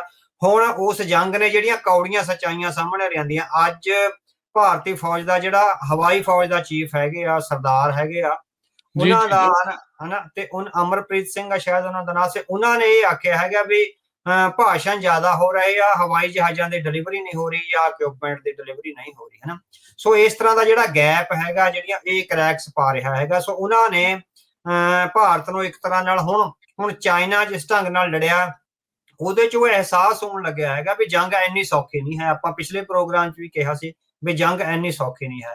ਹੁਣ ਜੇ ਇਸ ਸਮੁੱਚੇ ਕ੍ਰਾਈਸਿਸ ਤੋਂ ਬਾਅਦ ਜਿਹੜਾ ਹੈਗਾ ਵੀ ਉਹ ਭਾਰਤੀ ਜਿਹੜੀ ਸੱਤਾ ਹੈਗੀ ਆ, ਉਹ ਹੰਕਾਰ ਤੋਂ ਬਾਹਰ ਆਵੇ ਤੇ ਉਹ ਜਿਹੜੀਆਂ ਅਨਫੋਲਡ ਹੋ ਰਹੀਆਂ ਨੇ ਸੱਚਾਈਆਂ ਸਾਊਥ ਏਸ਼ੀਆ ਵਿੱਚ ਅਨਫੋਲਡ ਹੋ ਰਹੀਆਂ, ਕਿੰਨੀ ਤੇਜ਼ੀ ਨਾਲ ਅਨਫੋਲਡ ਹੋ ਰਹੀਆਂ ਹੈਗੀਆਂ। ਸੋ ਉਹਨਾਂ ਦਾ ਸਾਹਮਣਾ ਕਰਨ ਲਈ ਉਹਨਾਂ ਨੂੰ ਡਿਪਲੋਮੈਟਿਕ ਆ ਜਿਹੜੀ ਕੋਈ ਵੀ ਉਹ ਕਰ ਸਕਦੇ ਹੈਗੇ। ਹਰੇਕ ਬੰਦਾ, ਅਸੀਂ ਕੋਈ ਸਲਾਹ ਨਹੀਂ ਦਿੰਦੇ ਵੀ ਉਹ ਆਪਣੇ ਮੁਲਕ ਨੂੰ ਕਿਸ ਤਰ੍ਹਾਂ ਉਹਨਾਂ ਨੇ ਬਚਾਉਣਾ ਜਾਂ ਆਪਸੀ ਆਪਣੀ ਆਈਸੋਲੇਸ਼ਨ ਤੋਂ ਕਿੱਦਾਂ ਹੋਣਾ। ਸੋ ਉਹਨਾਂ ਕੋਲ ਆਪਣੇ ਹਜ਼ਾਰਾਂ ਹੀ ਡਿਪਲੋਮੈਟਸ ਹੈਗੇ ਆ। ਸੋ ਉਹ ਫੈਸਲਾ ਕਰਨਗੇ। ਪਰ ਵੱਡੀ ਗੱਲ ਇਹ ਹੈਗੀ ਵੀ ਹੰਕਾਰ ਦੇ ਘੋੜੇ ਤੋਂ ਥੱਲੇ ਆ ਕੇ ਹੈਗਾ ਵੀ ਸਾਨੂੰ ਉਹਨਾਂ ਨੂੰ ਇੱਕ ਤਰ੍ਹਾਂ ਨਾਲ ਐਕਚੁਅਲ ਸੱਚਾਈਆਂ ਦਾ ਸਾਹਮਣਾ ਕਰਨਾ ਪੈਣਾ ਤੇ ਆਪਣੀਆਂ ਕਮਜ਼ੋਰੀਆਂ ਤੇ ਇੰਟਰੋਸਪੈਕਸ਼ਨ, ਆਤਮ ਚਿੰਨਣ ਕਰਨਾ ਪਵੇਗਾ। ਜਦੋਂ ਕੋਈ ਨਾਲ ਨਹੀਂ ਖੜਦਾ ਦੇਖਿਆ ਤਾਂ ਇਥੀਓਪੀਆ ਵਰਗੇ ਮੁਲਕ ਤੋਂ ਜ਼ਰੂਰ ਜਿਹੜਾ ਉਹ ਬਿਆਨ ਭਾਰਤ ਵਾਲੇ ਜਿਹੜੇ ਉਹ ਇਸ ਕਾਰਵਾਈ ਨੂੰ ਉਸ ਨੂੰ ਪੁਸ਼ਟ ਕਰਨ ਦੇ ਲਈ ਜਿਹੜਾ ਉਹ ਦਬਾਉਂਦੇ ਆ। ਉਹ ਉਸ ਟਾਈਮ ਦੇ ਤੇ ਇਜ਼ਰਾਈਲ ਵਾਲਿਆਂ ਦਾ ਇੱਕ ਮਾੜਾ ਜਿਹਾ ਜਿਹੜਾ ਜ਼ਰੂਰ ਬਿਆਨ ਆਇਆ ਸੀ ਵੀ ਸੈਲਫ ਡਿਫੈਂਸ ਦੀ ਜਿਹੜੀ ਭਾਰਤ ਨੂੰ ਜਿਹੜੀ ਉਹ ਠੀਕ ਆ। ਸੋ ਭਾਰਤ ਨੂੰ ਵੀ ਕਿਤੇ ਨਾ ਕਿਤੇ ਸ਼ਾਇਦ ਲੱਗਾ ਵੀ ਇਜ਼ਰਾਈਲ ਵਾਂਗੂ ਇਹਨਾਂ ਦੀ ਵੀ ਝੰਡੀ ਜਿਹੜੀ ਉਹ ਝੂਲਦੀ ਆ, ਪਰ ਕਿਤੇ ਨਾ ਕਿਤੇ ਸ਼ੀਸ਼ਾ ਜਿਹੜਾ ਇਹਨਾਂ ਨੂੰ ਪੂਰਾ ਦਿਖਿਆ ਆ। ਹਾਂਜੀ ਹਾਂਜੀ, ਬਿਲਕੁਲ ਬਿਲਕੁਲ। ਹੁਣ ਤਾਂ ਇਜ਼ਰਾਈਲ ਵੀ ਆਪ ਆਈਸੋਲੇਟ ਹੋ ਰਿਹਾ ਨਾ। ਆਪਾਂ ਪਿਛਲੇ ਪ੍ਰੋਗਰਾਮ ਵਿੱਚ ਵੀ ਕਰਿਆ ਸੀਗਾ ਵੀ ਕਿੰਨੀ ਆਈਸੋਲੇਸ਼ਨ ਆ ਉੱਥੇ। ਫਰਾਂਸ ਦੇ, ਕੈਨੇਡਾ ਤੇ, ਯੂਐਸ ਦੇ ਤੇ ਹੋਰ ਵੈਸਟਰਨ ਡਿਪਲੋਮੈਟਸ ਆ, ਉਹਨਾਂ ਤੇ ਵੀ ਗੋਲੀ ਚੱਲੀ ਆ। ਬਾਅਦ ਚੋਂ ਕਹਿਤਾ ਜੀ ਗਲਤੀ ਨਾਲ ਚੱਲ ਗਈ ਸੀ ਹਨਾ।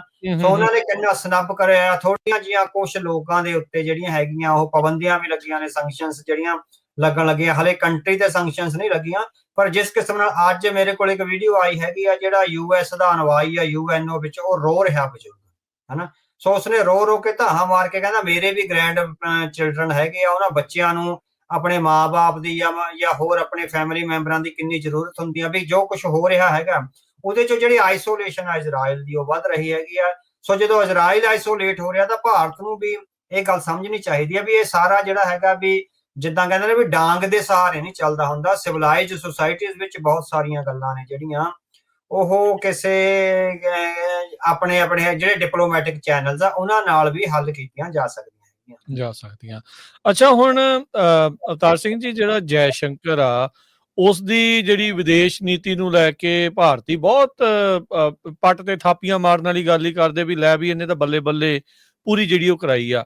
ਇੱਥੇ ਉਹਦਾ ਹੁਣ ਇਹ ਬਿਆਨ ਆਉਂਦਾ ਹੈ ਜੈ ਸ਼ੰਕਰ ਦਾ ਵੀ ਹਮਲੇ ਤੋਂ ਪਹਿਲਾਂ ਅਸੀਂ ਪਾਕਿਸਤਾਨ ਨੂੰ ਸੂਚਿਤ ਕੀਤਾ ਸੀਗਾ। ਇਸ ਦਾ ਮਤਲਬ ਕੀ ਬਣਦਾ ਹੈ? ਹਾਂਜੀ ਹਾਂਜੀ, ਸੋ ਇਹ ਬਿਲਕੁਲ, ਕਿਉਂਕਿ ਜਿਹੜੀ ਆਪਾਂ ਹੁਣੇ ਗੱਲ ਕਰ ਰਹੇ ਹਾਂ ਨਾ ਵੀ ਭਾਰਤ ਨੂੰ ਸੱਚਾਈਆਂ ਦਾ ਸਾਹਮਣਾ ਕਰਨਾ ਚਾਹੀਦਾ। ਸੋ ਜਿਹੜੀਆਂ ਸੱਚਾਈਆਂ ਨੇ ਉਹ ਇਹੀ ਸੀਗੀਆਂ। ਬਿਲਕੁਲ ਜੈ ਸ਼ੰਕਰ ਦੇ ਬਿਆਨ ਨਾਲ ਮੈਂ ਬਿਲਕੁਲ ਸਹਿਮਤ ਹੈਗਾ।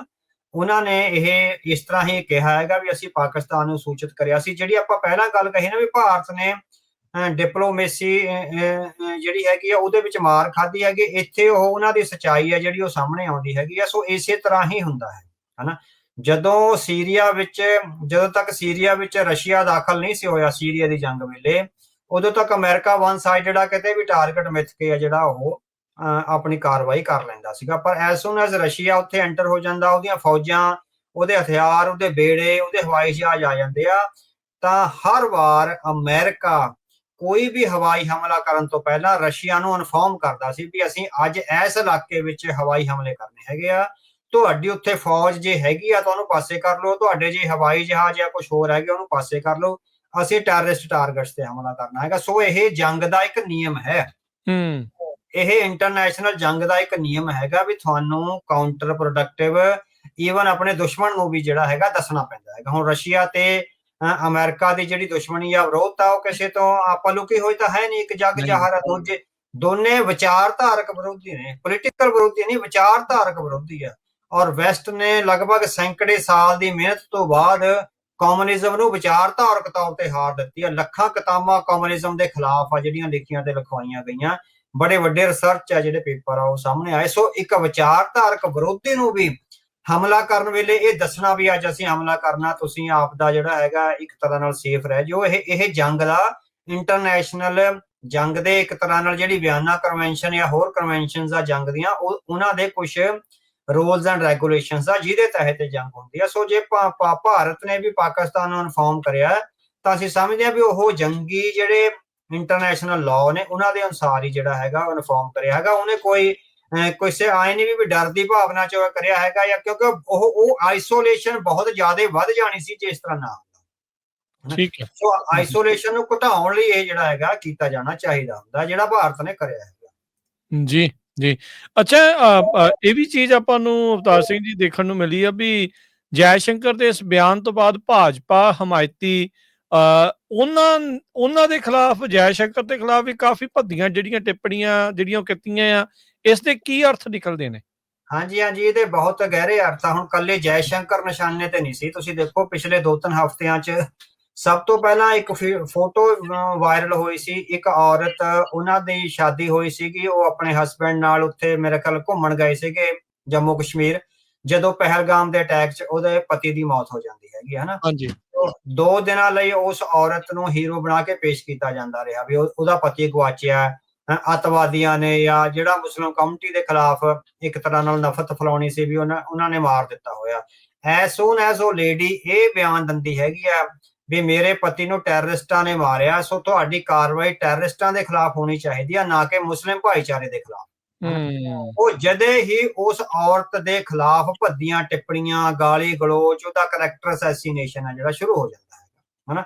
ਉਹ ਜਿਹੜੀ ਦੇਸ਼ ਭਗਤ ਨਹੀਂ ਸੀ, ਅਗਲੇ ਦਿਨ ਹੀ ਜਿਹੜੀ ਦੇਸ਼ ਧਰੋਹੀ ਆ ਬਣ ਜਾਂਦੀ ਆ ਵੀ ਉਹਨੇ ਕਿਹਾ ਹੈਗਾ ਵੀ ਮੁਸਲਿਮ ਭਾਈਚਾਰੇ ਦੀ ਤੁਸੀਂ ਵਿਰੋਧਤਾ ਨਾ ਕਰੋ ਨਾ।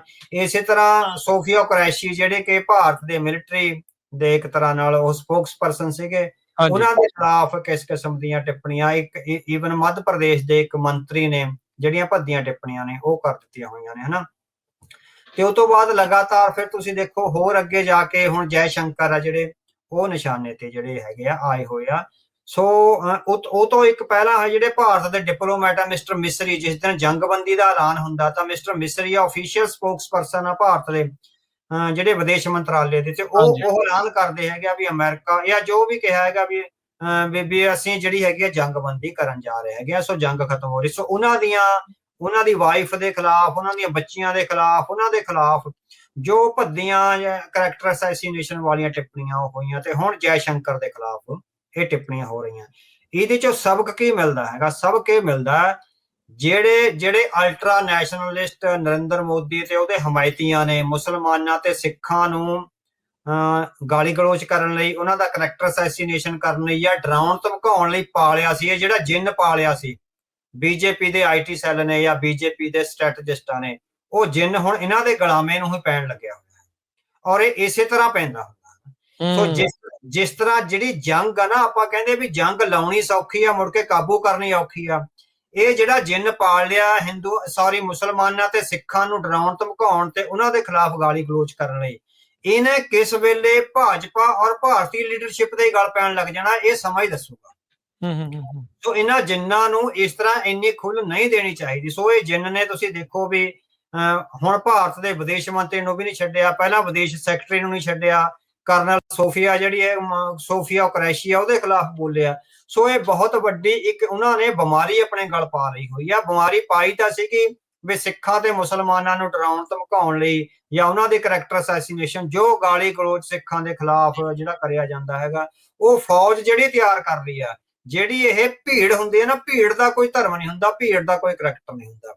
ਸੋ ਭੀੜਾਂ ਆਪ ਮੁਹਾਰੇ ਫਿਰ ਆਪਣੇ ਬੰਦਿਆਂ ਨੂੰ ਹੀ ਕਤਲ ਕਰਨ ਲੱਗ ਜਾਂਦੀਆਂ। ਸੋ ਹੁਣ ਸਾਨੂੰ ਲੱਗਦਾ ਵੀ ਜਿਹੜਾ ਜਿੰਨਾ ਭਾਰਤੀ ਜਨਤਾ ਪਾਰਟੀ ਨੇ ਪਾਲਿਆ ਸੀ, ਜਿਹੜਾ ਦੇਸ਼ ਭਗਤੀ ਦੇ ਨਾਂ ਤੇ, ਵਫਾਦਾਰੀ ਦੇ ਨਾਂ ਤੇ ਪਾਲਿਆ ਸੀ, ਹੁਣ ਉਹਦੀਆਂ ਇੱਛਾਵਾਂ ਇੰਨੀਆਂ ਵਧਾ ਦਿੱਤੀਆਂ ਗਈਆਂ ਹੋਈਆਂ ਵੀ ਅਸੀਂ ਕਿਸੇ ਵੀ ਹਾਲਤ ਵਿੱਚ ਕਿਸੇ ਵੀ ਮੋਰਚੇ ਤੇ ਮਾਤ ਨਹੀਂ ਖਾ ਸਕਦੇ। ਜਦੋਂ ਮਾਤ ਸਾਹਮਣੇ ਪੈਂਦੀ ਹੈਗੀ ਫਿਰ ਉਹ ਆਪਣੀ ਲੀਡਰਸ਼ਿਪ ਨੂੰ ਹੀ ਜਿਹੜਾ ਹੈਗਾ ਉਹ ਅੱਖਾਂ ਦਿਖਾਉਣ ਲੱਗ ਜਾਂਦਾ। ਸੋ ਇਹ ਜਿੰਨਾ ਜੰਗ ਵਾਂਗੂ ਹੁਣ ਕਾਬੂ ਕਰਨਾ ਬਹੁਤ ਔਖਾ ਹੋ ਜਾਏਗਾ। ਜੇ ਇਹਨੂੰ ਕਾਬੂ ਨਾ ਕੀਤਾ ਗਿਆ ਤਾਂ ਇਹ ਇਹਨਾਂ ਨੂੰ ਹੀ ਖਾਣ ਦੀ ਜਿਹੜੀ ਕੋਸ਼ਿਸ਼ ਕਰ ਸਕਦਾ ਹੈ। ਜੀ ਜੀ ਜੀ, ਬਿਲਕੁਲ। ਇਹਦੇ ਵਿੱਚੋਂ ਇਸ ਟਾਈਮ ਲੱਗ ਰਿਹਾ। ਅਗਲੀ ਆਪਾਂ ਅਵਤਾਰ ਸਿੰਘ ਜੀ ਇਸੇ ਜਿਹੜੀ ਜੰਗ ਨੂੰ ਲੈ ਕੇ ਜਿਹੜੀ ਗੱਲ ਕਰਦੇ ਹਾਂ, ਜਿਹੜਾ ਹੁਣ ਕਾਫੀ ਜਿਹੜੇ ਐਨਾਲਿਸਿਸ ਇਸ ਦੇ ਸਾਹਮਣੇ ਜਿਹੜੇ ਉਹ ਆ ਰਹੇ ਆ, ਡਿਫੈਂਸ ਦੇ ਪੱਖ ਤੋਂ, ਮਿਲਟਰੀ ਦੇ ਪੱਖ ਤੋਂ ਵੀ ਜਿਹੜਾ ਆ ਉਹ ਚੱਲ ਰਹੇ ਆ। ਪ੍ਰਵੀਨ ਸਾਹਨੀ ਨੇ, ਉਹ ਆਈ ਥਿੰਕ ਕਾਫੀ ਵੱਡੇ ਭਾਰਤ ਦੇ ਇੱਕ ਡਿਫੈਂਸ ਦੇ ਵਿਦਵਾਨ ਨੇ, ਐਨਾਲਿਸਟ ਨੇ। ਉਹਨਾਂ ਦਾ ਕਹਿਣਾ ਆ ਵੀ ਇਹਨਾਂ ਝੜਪਾਂ ਦੇ ਵਿੱਚ ਪਾਕਿਸਤਾਨ ਦਾ ਨੁਕਸਾਨ ਘੱਟ ਕੀਤਾ ਆ ਜਿਹੜਾ ਆ, ਪਰ ਭਾਰਤ ਦੀਆਂ ਕਮਜ਼ੋਰੀਆਂ ਜਿਹੜੀਆਂ ਉਹ ਵੱਧ ਉਜਾਗਰ ਕੀਤੀਆਂ ਆ। ਉਹ ਕਿਵੇਂ ਦੇਖਦੇ ਹੋ ਤੁਸੀਂ ਵੀ ਪਾਕਿਸਤਾਨ ਨੇ ਨੁਕਸਾਨ ਘੱਟ ਕੀਤਾ, ਇਹਨਾਂ ਦੀਆਂ ਕਮਜ਼ੋਰੀਆਂ ਵੱਧ ਆ, ਚੀਨ ਦਾ ਐਂਗਲ ਵੀ? ਆਪਾਂ ਸਾਰਾ ਕੁਝ ਇਹਨੂੰ ਡਿਸਕਸ ਕਰਦੇ, ਕਿੱਦਾਂ ਦੇਖਦੇ ਇਹਨਾਂ ਦੀ ਇਸ ਐਨਾਲਿਸਿਸ ਨੂੰ? ਹਾਂਜੀ ਹਾਂਜੀ, ਸੋ ਭਾਰਤ ਦੇ ਬਹੁਤ ਵੱਡੇ ਰੱਖੇ ਮਹਾਰਾ ਪ੍ਰਵੀਨ ਸਾਹਨੀ, ਸੋ ਉਹਨਾਂ ਦੀ ਜਿਹੜੀ ਵੀਡੀਓ ਆਈ ਹੈ, ਕਾਫੀ ਐਨਾਲਿਸਿਸ ਕਰਿਆ, ਉਹਨਾਂ ਦੇ ਲੇਖ ਵੀ ਕਾਫੀ ਅਖਬਾਰਾਂ 'ਚ ਜਿਹੜੇ ਛਪੇ ਹੈਗੇ। ਉਹਨਾਂ ਨੇ ਹੁਣ ਜਿਹੜਾ ਇਹ ਕਰਿਆ ਹੈਗਾ ਭਾਰਤ ਦੀਆਂ, ਉਹ ਕਹਿੰਦੇ ਭਾਰਤ ਦੀਆਂ ਕਮਜ਼ੋਰੀਆਂ ਉਜਾਗਰ ਹੋਈਆਂ ਨੇ।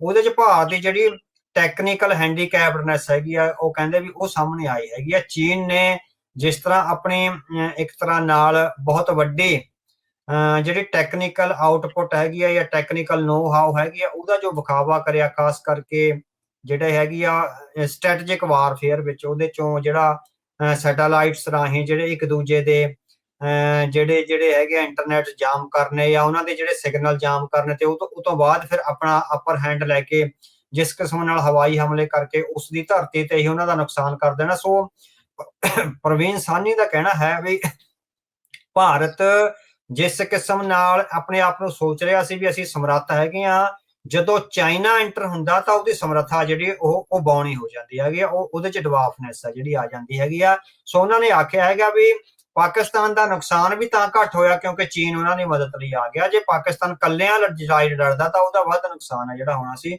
ਉਹਦੇ ਵਿੱਚੋਂ ਭਾਰਤ ਦੀ ਕੈਪੇਬਿਲਿਟੀ ਥੋੜੀ ਜਿਹੀ ਵੱਧ ਹੋ ਸਕਦੀ ਸੀ, ਪਰ ਚਾਈਨਾ ਨੇ ਜਿਸ ਤਰ੍ਹਾਂ ਏਸ਼ੀਆ ਦੇ ਸਮੁੱਚੇ 에ਅਰ ਸਪੇਸ ਤੇ ਆਪਣਾ ਕਬਜ਼ਾ ਜਮਾ ਰੱਖਿਆ ਆਪਣੇ ਸੈਟੇਲਾਈਟਸ ਰਾਹੀਂ, ਉਹਨੇ ਭਾਰਤ ਦੀਆਂ ਚੁਣੌਤੀਆਂ ਔਰ ਕਮਜ਼ੋਰੀਆਂ ਨੂੰ ਜਿਹੜਾ ਹੈਗਾ ਉਜਾਗਰ ਕਰਿਆ। ਪ੍ਰਵੀਨ ਸਾਹਨੀ ਨੇ ਕਾਫੀ ਸਾਰੀਆਂ ਵੀਡੀਓਜ਼ ਵਿੱਚ, ਕਾਫੀ ਸਾਰੇ ਜਿਹੜੇ ਆਰਟੀਕਲਸ ਆ ਉਹਦੇ ਵਿੱਚ ਦੱਸਿਆ ਹੈਗਾ। ਸੋ ਟੈਕਨੀਕਲ ਨੋ ਹਾਊ ਵਿੱਚ ਉਹਨਾਂ ਨੇ ਦੱਸਿਆ ਵੀ ਬਹੁਤ ਵੱਡਾ ਗੈਪ ਹੈਗਾ ਚਾਈਨਾ ਵਰਸਸ ਇੰਡੀਆ ਵਿੱਚ। ਹੁਣ ਉਹ ਕਹਿੰਦੇ ਵੀ ਉਹਨਾਂ ਦੀ ਇੱਕ ਵੀਡੀਓ ਆ ਰਹੀ ਹੈ ਕਿ ਵੀ ਸਾਡੀ, ਕਹਿੰਦੇ ਵੀ ਭਾਰਤ ਦੀ ਜੰਗ ਹਨਾ, ਉਹਨਾਂ ਨੇ ਸਾਡੀ ਸ਼ਬਦ ਵਰਤਿਆ ਵੀ ਭਾਰਤ ਦੀ ਜਿਹੜੀ ਜੰਗ ਹੈਗੀ ਹੁਣ ਪਾਕਿਸਤਾਨ ਨਾਲ ਨਹੀਂ ਹੈਗੀ, ਹੁਣ ਚੀਨ ਨਾਲ ਹੈਗੀ ਆ ਹਨਾ। ਸੋ ਚੀਨ ਨੂੰ ਉਹ ਕਹਿੰਦੇ ਵੀ ਪਾਕਿਸਤਾਨ ਨੂੰ ਤੁਸੀਂ ਹੁਣ ਨਹੀਂ ਹਰਾ ਸਕਦੇ ਕਿਉਂਕਿ ਪਾਕਿਸਤਾਨ ਦੇ ਪਿੱਠ ਤੇ ਚੀਨ ਜਿਹੜਾ ਹੈਗਾ ਲੜ ਰਿਹਾ ਹੈਗਾ। ਸੋ ਚੀਨ ਨੂੰ ਤੁਸੀਂ ਕਦੇ ਵੀ ਨਹੀਂ ਹਰਾ ਸਕਦੇ। ਉਹਨੇ ਸਪਸ਼ਟ ਸ਼ਬਦਾਂ ਵਿੱਚ ਆਖਿਆ ਹੈਗਾ ਵੀ ਚੀਨ ਨੂੰ ਫੌਜ ਦੇ ਖੇਤਰ ਵਿੱਚ ਮਾਤ ਦੇਣੀ ਭਾਰਤ ਦੀ ਕੈਪੇਬਿਲਿਟੀ ਤੋਂ ਬਾਹਰ ਦੀ ਗੱਲ ਹੈਗੀ ਹੈ। ਸੋ ਇਸ ਕਰਕੇ ਚੀਨ ਕਿਉਂਕਿ ਪਾਕਿਸਤਾਨ ਨੂੰ ਸ਼ੀਲਡ ਕਰ ਰਿਹਾ, ਉਸ ਲਈ ਪਾਕਿਸਤਾਨ ਦੀ ਸੇਫਟੀ ਤੇ ਸਿਕਿਉਰਿਟੀ ਜੇ ਚੀਨ ਨੇ ਲੈ ਲਈ ਹੋਈ ਆ ਤਾਂ ਇਟ ਮੀਨਸ ਤੁਸੀਂ ਪਾਕਿਸਤਾਨ ਨੂੰ ਵੀ ਨਹੀਂ ਹਰਾ ਸਕਦੇ। ਸੋ ਇਹ ਪ੍ਰਵੀਨ ਸਾਹਨੀ ਦੇ ਜਿਹੜੇ ਹੈਗੇ ਆ ਐਨਾਲਿਸਿਸ ਆ ਬਹੁਤ ਵੱਡੇ, ਉਹ ਅੱਜ ਨਹੀਂ ਬੋਲਣ ਲੱਗੇ, ਉਹ ਪਿਛਲੇ 10 ਸਾਲਾਂ ਤੋਂ ਆ ਜਿਹੜੇ ਉਹਨਾਂ ਦਾ ਜਿਹੜਾ ਚੈਨਲ ਆ ਫੋਰਸ ਉਹਦੇ ਤੇ ਬੋਲ ਰਹੇ ਆ। ਉਹ ਡਿਫੈਂਸ ਦੇ ਬਹੁਤ ਵੱਡੇ ਜਿਹੜੇ ਮਾਹਰ ਹੈਗੇ ਆ, ਉਹਨੇ ਜਿਹੜੀਆਂ 에ਅਰ ਇਨਕੈਪੇਬਿਲਿਟੀਜ਼ ਆ, ਚਾਹੇ ਰਾਫੇਲ ਦੀ ਸੀ, ਚਾਹੇ ਹੋਰ ਫਾਈਟਰ ਜੈਟਸ ਦੀ ਸੀ, ਚਾਹੇ ਟੈਂਕਾਂ ਦੀ ਗਿਣਤੀ ਘੱਟ ਆ, ਚਾਹੇ ਅਮਨੀਸ਼ਨ ਦੀ ਕਮੀ ਆ, ਤੁਸੀਂ ਦੇਖੋ ਉਹਨਾਂ ਦੇ ਜੇ ਪੁਰਾਣੇ ਤੁਸੀਂ ਪਿਛਲੇ 8-9 ਸਾਲਾਂ ਤੋਂ ਦੇਖਦੇ ਆ, ਉਹ ਲਗਾਤਾਰ ਇਹਦੇ ਤੇ ਕਰ ਰਹੇ ਹੈਗੇ ਆ। ਉਹ ਇਹ ਲੈਪਸ ਇਹ ਅੱਜ ਨਹੀਂ, ਉਹ ਉਹਨਾਂ ਦੇ ਜਿਹੜੇ ਸਾਰੇ ਵਿਚਾਰ ਸੀ ਉਹ ਸਹੀ ਸਾਬਤ ਹੋਏ ਆ। ਸੋ ਭਾਰਤ ਦੀ ਮਿਲਟਰੀ ਵਿੱਚ ਜਿਹੜੇ ਲੈਪਸਿਸ ਸੀਗੇ ਉਹ ਅੱਜ ਪੂਰੀ ਤਰ੍ਹਾਂ ਉਜਾਗਰ ਹੋਇਆ ਔਰ ਉਹ ਉਹਨਾਂ ਦੀਆਂ ਜਿਹੜੀਆਂ ਭਵਿੱਖਬਾਣੀਆਂ ਸੀ ਉਹ ਸਹੀ ਸਾਬਤ ਹੋਈਆਂ ਨੇ। ਜੀ, ਕੀ ਮਹਿੰਗੇ ਜਹਾਜ਼ ਜਾਂ ਟੌਪ ਦੇ ਜਹਾਜ਼ ਇਕੱਲੇ ਖਰੀਦਣ ਦੇ ਨਾਲ ਵਾਕਈ ਕੈਪੇਬਿਲਿਟੀ ਬਣ ਜਾਂਦੀ ਆ? ਚਲਾਉਣ ਵਾਲੇ ਵੀ ਚਾਹੀਦੇ ਆ, ਉਹ ਸਾਰੀਆਂ ਚੀਜ਼ਾਂ ਵੀ ਚਾਹੀਦੀਆਂ। ਕੀ ਭਾਰਤ ਉੱਥੇ ਵੀ ਲੈਕ ਕਰ ਰਿਹਾ? ਨਹੀਂ, ਉਹ ਟੈਕਨੋਲੋਜੀਕਲ ਨੋ ਹਾਊ ਆ ਜਿਹੜਾ ਇੱਕ ਦੂਜੇ ਦੇ ਜਿਹੜੇ ਹੈਗੇ ਆ ਨਾ ਵੀ ਆਪਣੇ ਜਾਮ ਕਰਦੇ ਨੇ ਜਿਹੜੇ ਤੁਹਾਡੇ ਨੈਵੀਗੇਸ਼ਨ ਸਿਸਟਮਸ ਹੈਗੇ ਆ। ਸੋ ਇਹ ਜਿਹੜਾ ਵੱਧ ਕੈਪੇਬਲ ਹੋਊਗਾ, ਜਿਹਦੇ ਵੱਧ ਸਟਰੋਂਗ ਸੈਟੇਲਾਈਟਸ ਆ, ਦੂਜੇ ਮੁਲਕ ਦੇ ਜਿਹੜੇ ਸੈਟੇਲਾਈਟਸ ਦੀਆਂ ਜਿਹੜੀਆਂ ਮੂਵਮੈਂਟਸ ਆ ਉਹਨੂੰ ਜਿਹੜਾ ਹੈਗਾ ਉਹ ਜਾਮ ਕਰ ਸਕਦਾ। ਈਵਨ ਇਹ ਵੀ ਹੋ ਸਕਦਾ ਵੀ ਚਾਈਨਾ ਨੇ ਜਿਹੜੇ ਇੰਡੀਆ ਦੇ ਸੈਟੇਲਾਈਟਸ ਆ ਉਹਨਾਂ ਦੀ ਜਿਹੜੀ ਇਮੇਜ ਸੈਂਡ ਕਰਨ ਦੀ, ਉੱਪਰੋਂ ਥੱਲੇ ਆਪਣੇ ਹੈੱਡਕੁਆਰਟਰ ਨੂੰ ਇਮੇਜ ਸੈਂਡ ਕਰਨ ਦੀ, ਜਾਂ ਜਿਹੜੀ ਪੋਜੀਸ਼ਨਿੰਗ ਆ ਪਾਕਿਸਤਾਨੀ ਫੋਰਸਿਸ ਦੀ ਉਹਦੇ ਬਾਰੇ ਜਿਹੜਾ ਡਾਟਾ ਦੇਣ ਦੀ ਜਿਹੜੀ ਸਮਰੱਥਾ ਹੈਗੀ ਆ, ਉਹਦੇ ਤੇ ਵੀ ਸੰਨ ਲਾਈ ਹੋਵੇ ਨਾ। ਸੋ ਕਿਉਂਕਿ ਆਪਾਂ ਕੋਈ ਇੰਨੇ ਮਿਲਟਰੀ ਦੇ ਮਾਹਰ ਨਹੀਂ ਹੈਗੇ, ਇਸ ਵਾਰਫੇਅਰ ਦੇ ਆਪਾਂ ਐਕਸਪਰਟ ਨਹੀਂ ਹੈਗੇ, ਜਸਟ ਸਪੈਕੂਲੇਟ ਹੀ ਹੈਗਾ ਜਿਹੜਾ ਉਹ ਕਰ ਰਹੇ ਹੈਗੇ। ਸੋ ਉਹਦੇ ਚੋਂ ਵੀ ਟੈਕਨੀਕਲ ਨੋ ਹਾਊ ਹੈਗੀ ਹੈ, ਜਿਹੜੀ 에ਅਰ ਡਿਫੈਂਸ ਸਿਸਟਮ ਦੀ ਜਿਹੜੀ ਟੈਕਨੀਕਲ ਨੋ ਹਾਊ ਹੈਗੀ ਹੈ, ਹੁਣ ਜਿਹਦਾ ਉਹਦੇ ਵਿੱਚ ਅਪਰ ਹੈਂਡ ਹੈਗਾ, ਉਹ ਜਿਹੜਾ ਕੈਪੇਬਲ ਆ ਜਿਹੜਾ ਹੋਏਗਾ। ਹਥਿਆਰ ਜਿੰਨੇ ਮਰਜ਼ੀ ਹੁਣ ਤੁਹਾਡੇ ਕੋਲ, ਹੁਣ ਹਾਰਡਵੇਅਰ ਜਿੰਨਾ ਮਰਜ਼ੀ ਪਿਆ ਹੋਵੇ, ਜੇ ਸੌਫਟਵੇਅਰ ਤੁਹਾਡੇ ਕਬਜ਼ੇ 'ਚ ਨਹੀਂ ਹੈਗਾ, ਉਹਨਾਂ ਹਾਰਡਵੇਅਰ ਨੂੰ ਚਲਾਉਣ ਵਾਲਾ ਸੌਫਟਵੇਅਰ ਵਿੱਚ ਜੇ ਦੁਸ਼ਮਣ ਸੰਨ ਲਾ ਰਿਹਾ ਹੈਗਾ ਤਾਂ ਤੁਹਾਡਾ ਉਹ ਹਾਰਡਵੇਅਰ ਹੈਗਾ ਜਿਹੜਾ ਇਨਕੈਪੇਬਲ ਆ। ਫਿਰ ਤਾਂ ਕੰਪਿਊਟਰ ਵਿੱਚ ਜੇ ਵਿੰਡੋਜ਼ ਨਹੀਂ ਹੈਗੀ ਪਾਈ ਹੋਈ ਤਾਂ ਕੰਪਿਊਟਰ ਜਸਟ ਆਪਣੇ ਲਈ ਇੱਕ ਰੱਦੀ ਦੀ ਟੋਕਰੀ ਹੈਗੀ ਆ। ਸੋ ਉਹਦਾ ਆਪਾਂ ਨੂੰ ਕੋਈ ਇਸ ਤਰ੍ਹਾਂ ਦਾ ਨਹੀਂ। ਸੋ ਸੌਫਟਵੇਅਰ ਇਕੁਇਵਲੈਂਟ ਟੂ ਹਾਰਡਵੇਅਰ ਆ। ਜੇ ਉਹ ਇੱਕੋ ਵੇਵਲੈਂਥ ਤੇ ਕੰਮ ਕਰਦੇ ਆ ਜਾਂ ਉਹਨਾਂ ਦੇ ਕੰਮ ਕਰਨ ਦੀ ਸਮਰੱਥਾ ਵਿੱਚ ਕੋਈ ਵਾਧਾ ਨਹੀਂ ਪੈਂਦੀ, ਫਿਰ ਉਹ ਕੈਪੇਬਲ ਹੈਗੇ ਆ। ਵਰਨਾ ਹੈਗੇ ਵੀ ਉਹ ਮਿੱਟੀ ਦੀ ਢੇਰ ਹੋਏਗੀ ਜੀ। ਕੀ ਭਾਰਤ ਇੱਥੇ ਉਹਨਾਂ ਨੂੰ ਇਦਾਂ ਲੱਗਦਾ ਸੀਗਾ ਵੀ ਸ਼ਾਇਦ ਪਾਕਿਸਤਾਨ ਦੇ ਨਾਲ ਕੋਈ ਖੜੂਗਾ ਨਹੀਂ? ਉਹਨਾਂ ਨੂੰ ਕੋਈ ਨੌਲੇਜ ਨਹੀਂ ਸੀ ਵੀ ਚਾਈਨਾ ਉਹਨਾਂ ਦੀ ਏਡੀ ਡਟ ਕੇ ਸਪੋਰਟ ਕਰੂਗਾ? ਬਹੁਤ ਸਾਰੇ ਮਿਲਟਰੀ ਰਸਾਲਿਆਂ ਦੇ ਵਿੱਚ S-400 ਨੂੰ ਲੈ ਕੇ ਵੀ ਛਪਿਆ ਹੈ ਵੀ ਭਾਈ ਉਹਦੀ ਤਾਂ ਓਬੀਚੁਰੀ ਜਿੱਦਾਂ ਕਹਿੰਦੇ ਆ ਵੀ ਸ਼ਰਧਾਂਜਲੀ ਇੱਕ ਹਿਸਾਬ ਦੇ ਨਾਲ ਉਹਦੀ ਜਿਹੜੀ ਉਹ ਲਿਖੀ ਗਈ ਆ। ਰਫਾਇਲ ਨੂੰ ਲੈ ਕੇ ਵੀ ਜਿਹੜੀ ਉਹ ਚੀਜ਼ਾਂ ਜਿਹੜੀਆਂ ਉਹ ਮਿਲਟਰੀ ਦੇ ਕਈ ਰਸਾਲਿਆਂ ਦੇ ਵਿੱਚ ਜਿਹੜੀਆਂ ਉਹ ਆਈਆਂ ਆ। ਸੋ ਭਾਰਤ ਕਾਫੀ ਵੱਡੀ ਚੂਕ ਕਰ ਗਿਆ ਇਹ ਜਾਣਨ ਦੇ ਵਿੱਚ ਵੀ ਕੋਈ ਉਹਨਾਂ ਦੇ ਨਾਲ ਖੜ ਜਾਊਗਾ।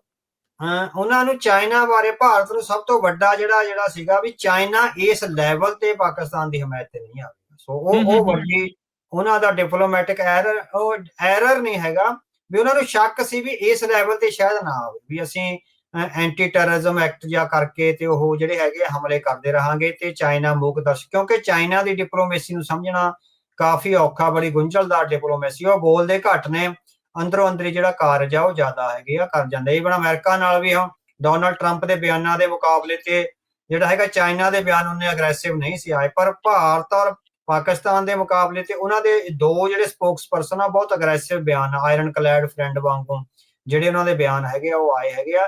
ਸੋ ਇਹ ਹੁਣ ਦੱਖਣੀ ਏਸ਼ੀਆ ਵਿੱਚ ਬਹੁਤ ਲੰਮੇ ਸਮੇਂ ਤੋਂ ਬਾਅਦ ਸਥਿਤੀ ਕਲੀਅਰ ਹੋਈ ਹੈ ਡਿਪਲੋਮੇਸੀ ਦੀ, ਵੀ ਡੀਮਾਰਕੇਸ਼ਨ ਹੋਈ, ਹੱਦਬੰਦੀ ਹੋਈ ਵੀ ਕੌਣ ਕਿਹਦੇ ਨਾਲ ਖੜਾ ਹੈਗਾ, ਹੈ। ਸੋ ਹੁਣ ਜਿਸ ਤੇਜ਼ੀ ਨਾਲ ਜਿਹੜੇ ਹੈਗੇ ਹਾਲਾਤ ਸਾਹਮਣੇ ਆਏ ਹੈਗੇ ਆ, ਸੋ ਭਾਰਤ ਨੂੰ ਇਹ ਆਸ਼ੰਕਾ ਸੀ ਵੀ ਚੀਨ ਇੰਨੀ ਸਖਤੀ ਨਾਲ ਤੇ ਇੰਨੀ ਪ੍ਰਤੀਬੱਧਤਾ ਨਾਲ ਪਾਕਿਸਤਾਨ ਦੇ ਹੱਕ ਵਿੱਚ ਨਹੀਂ ਖੜੇਗਾ ਜਿੱਥੋਂ ਉਹਨਾਂ ਨੇ ਚੋਕ ਖਾਧੀ। ਸੋ ਜਿਉਂ ਹੀ ਉਹ ਇੱਕਦਮ ਆਇਆ, ਤੁਸੀਂ ਦੇਖੋ ਵੀ ਇੱਕਦਮ ਜੰਗ ਉਸੇ ਕਰਕੇ ਲਪੇਟ ਵੀ ਲਈ ਗਈ ਨਾ।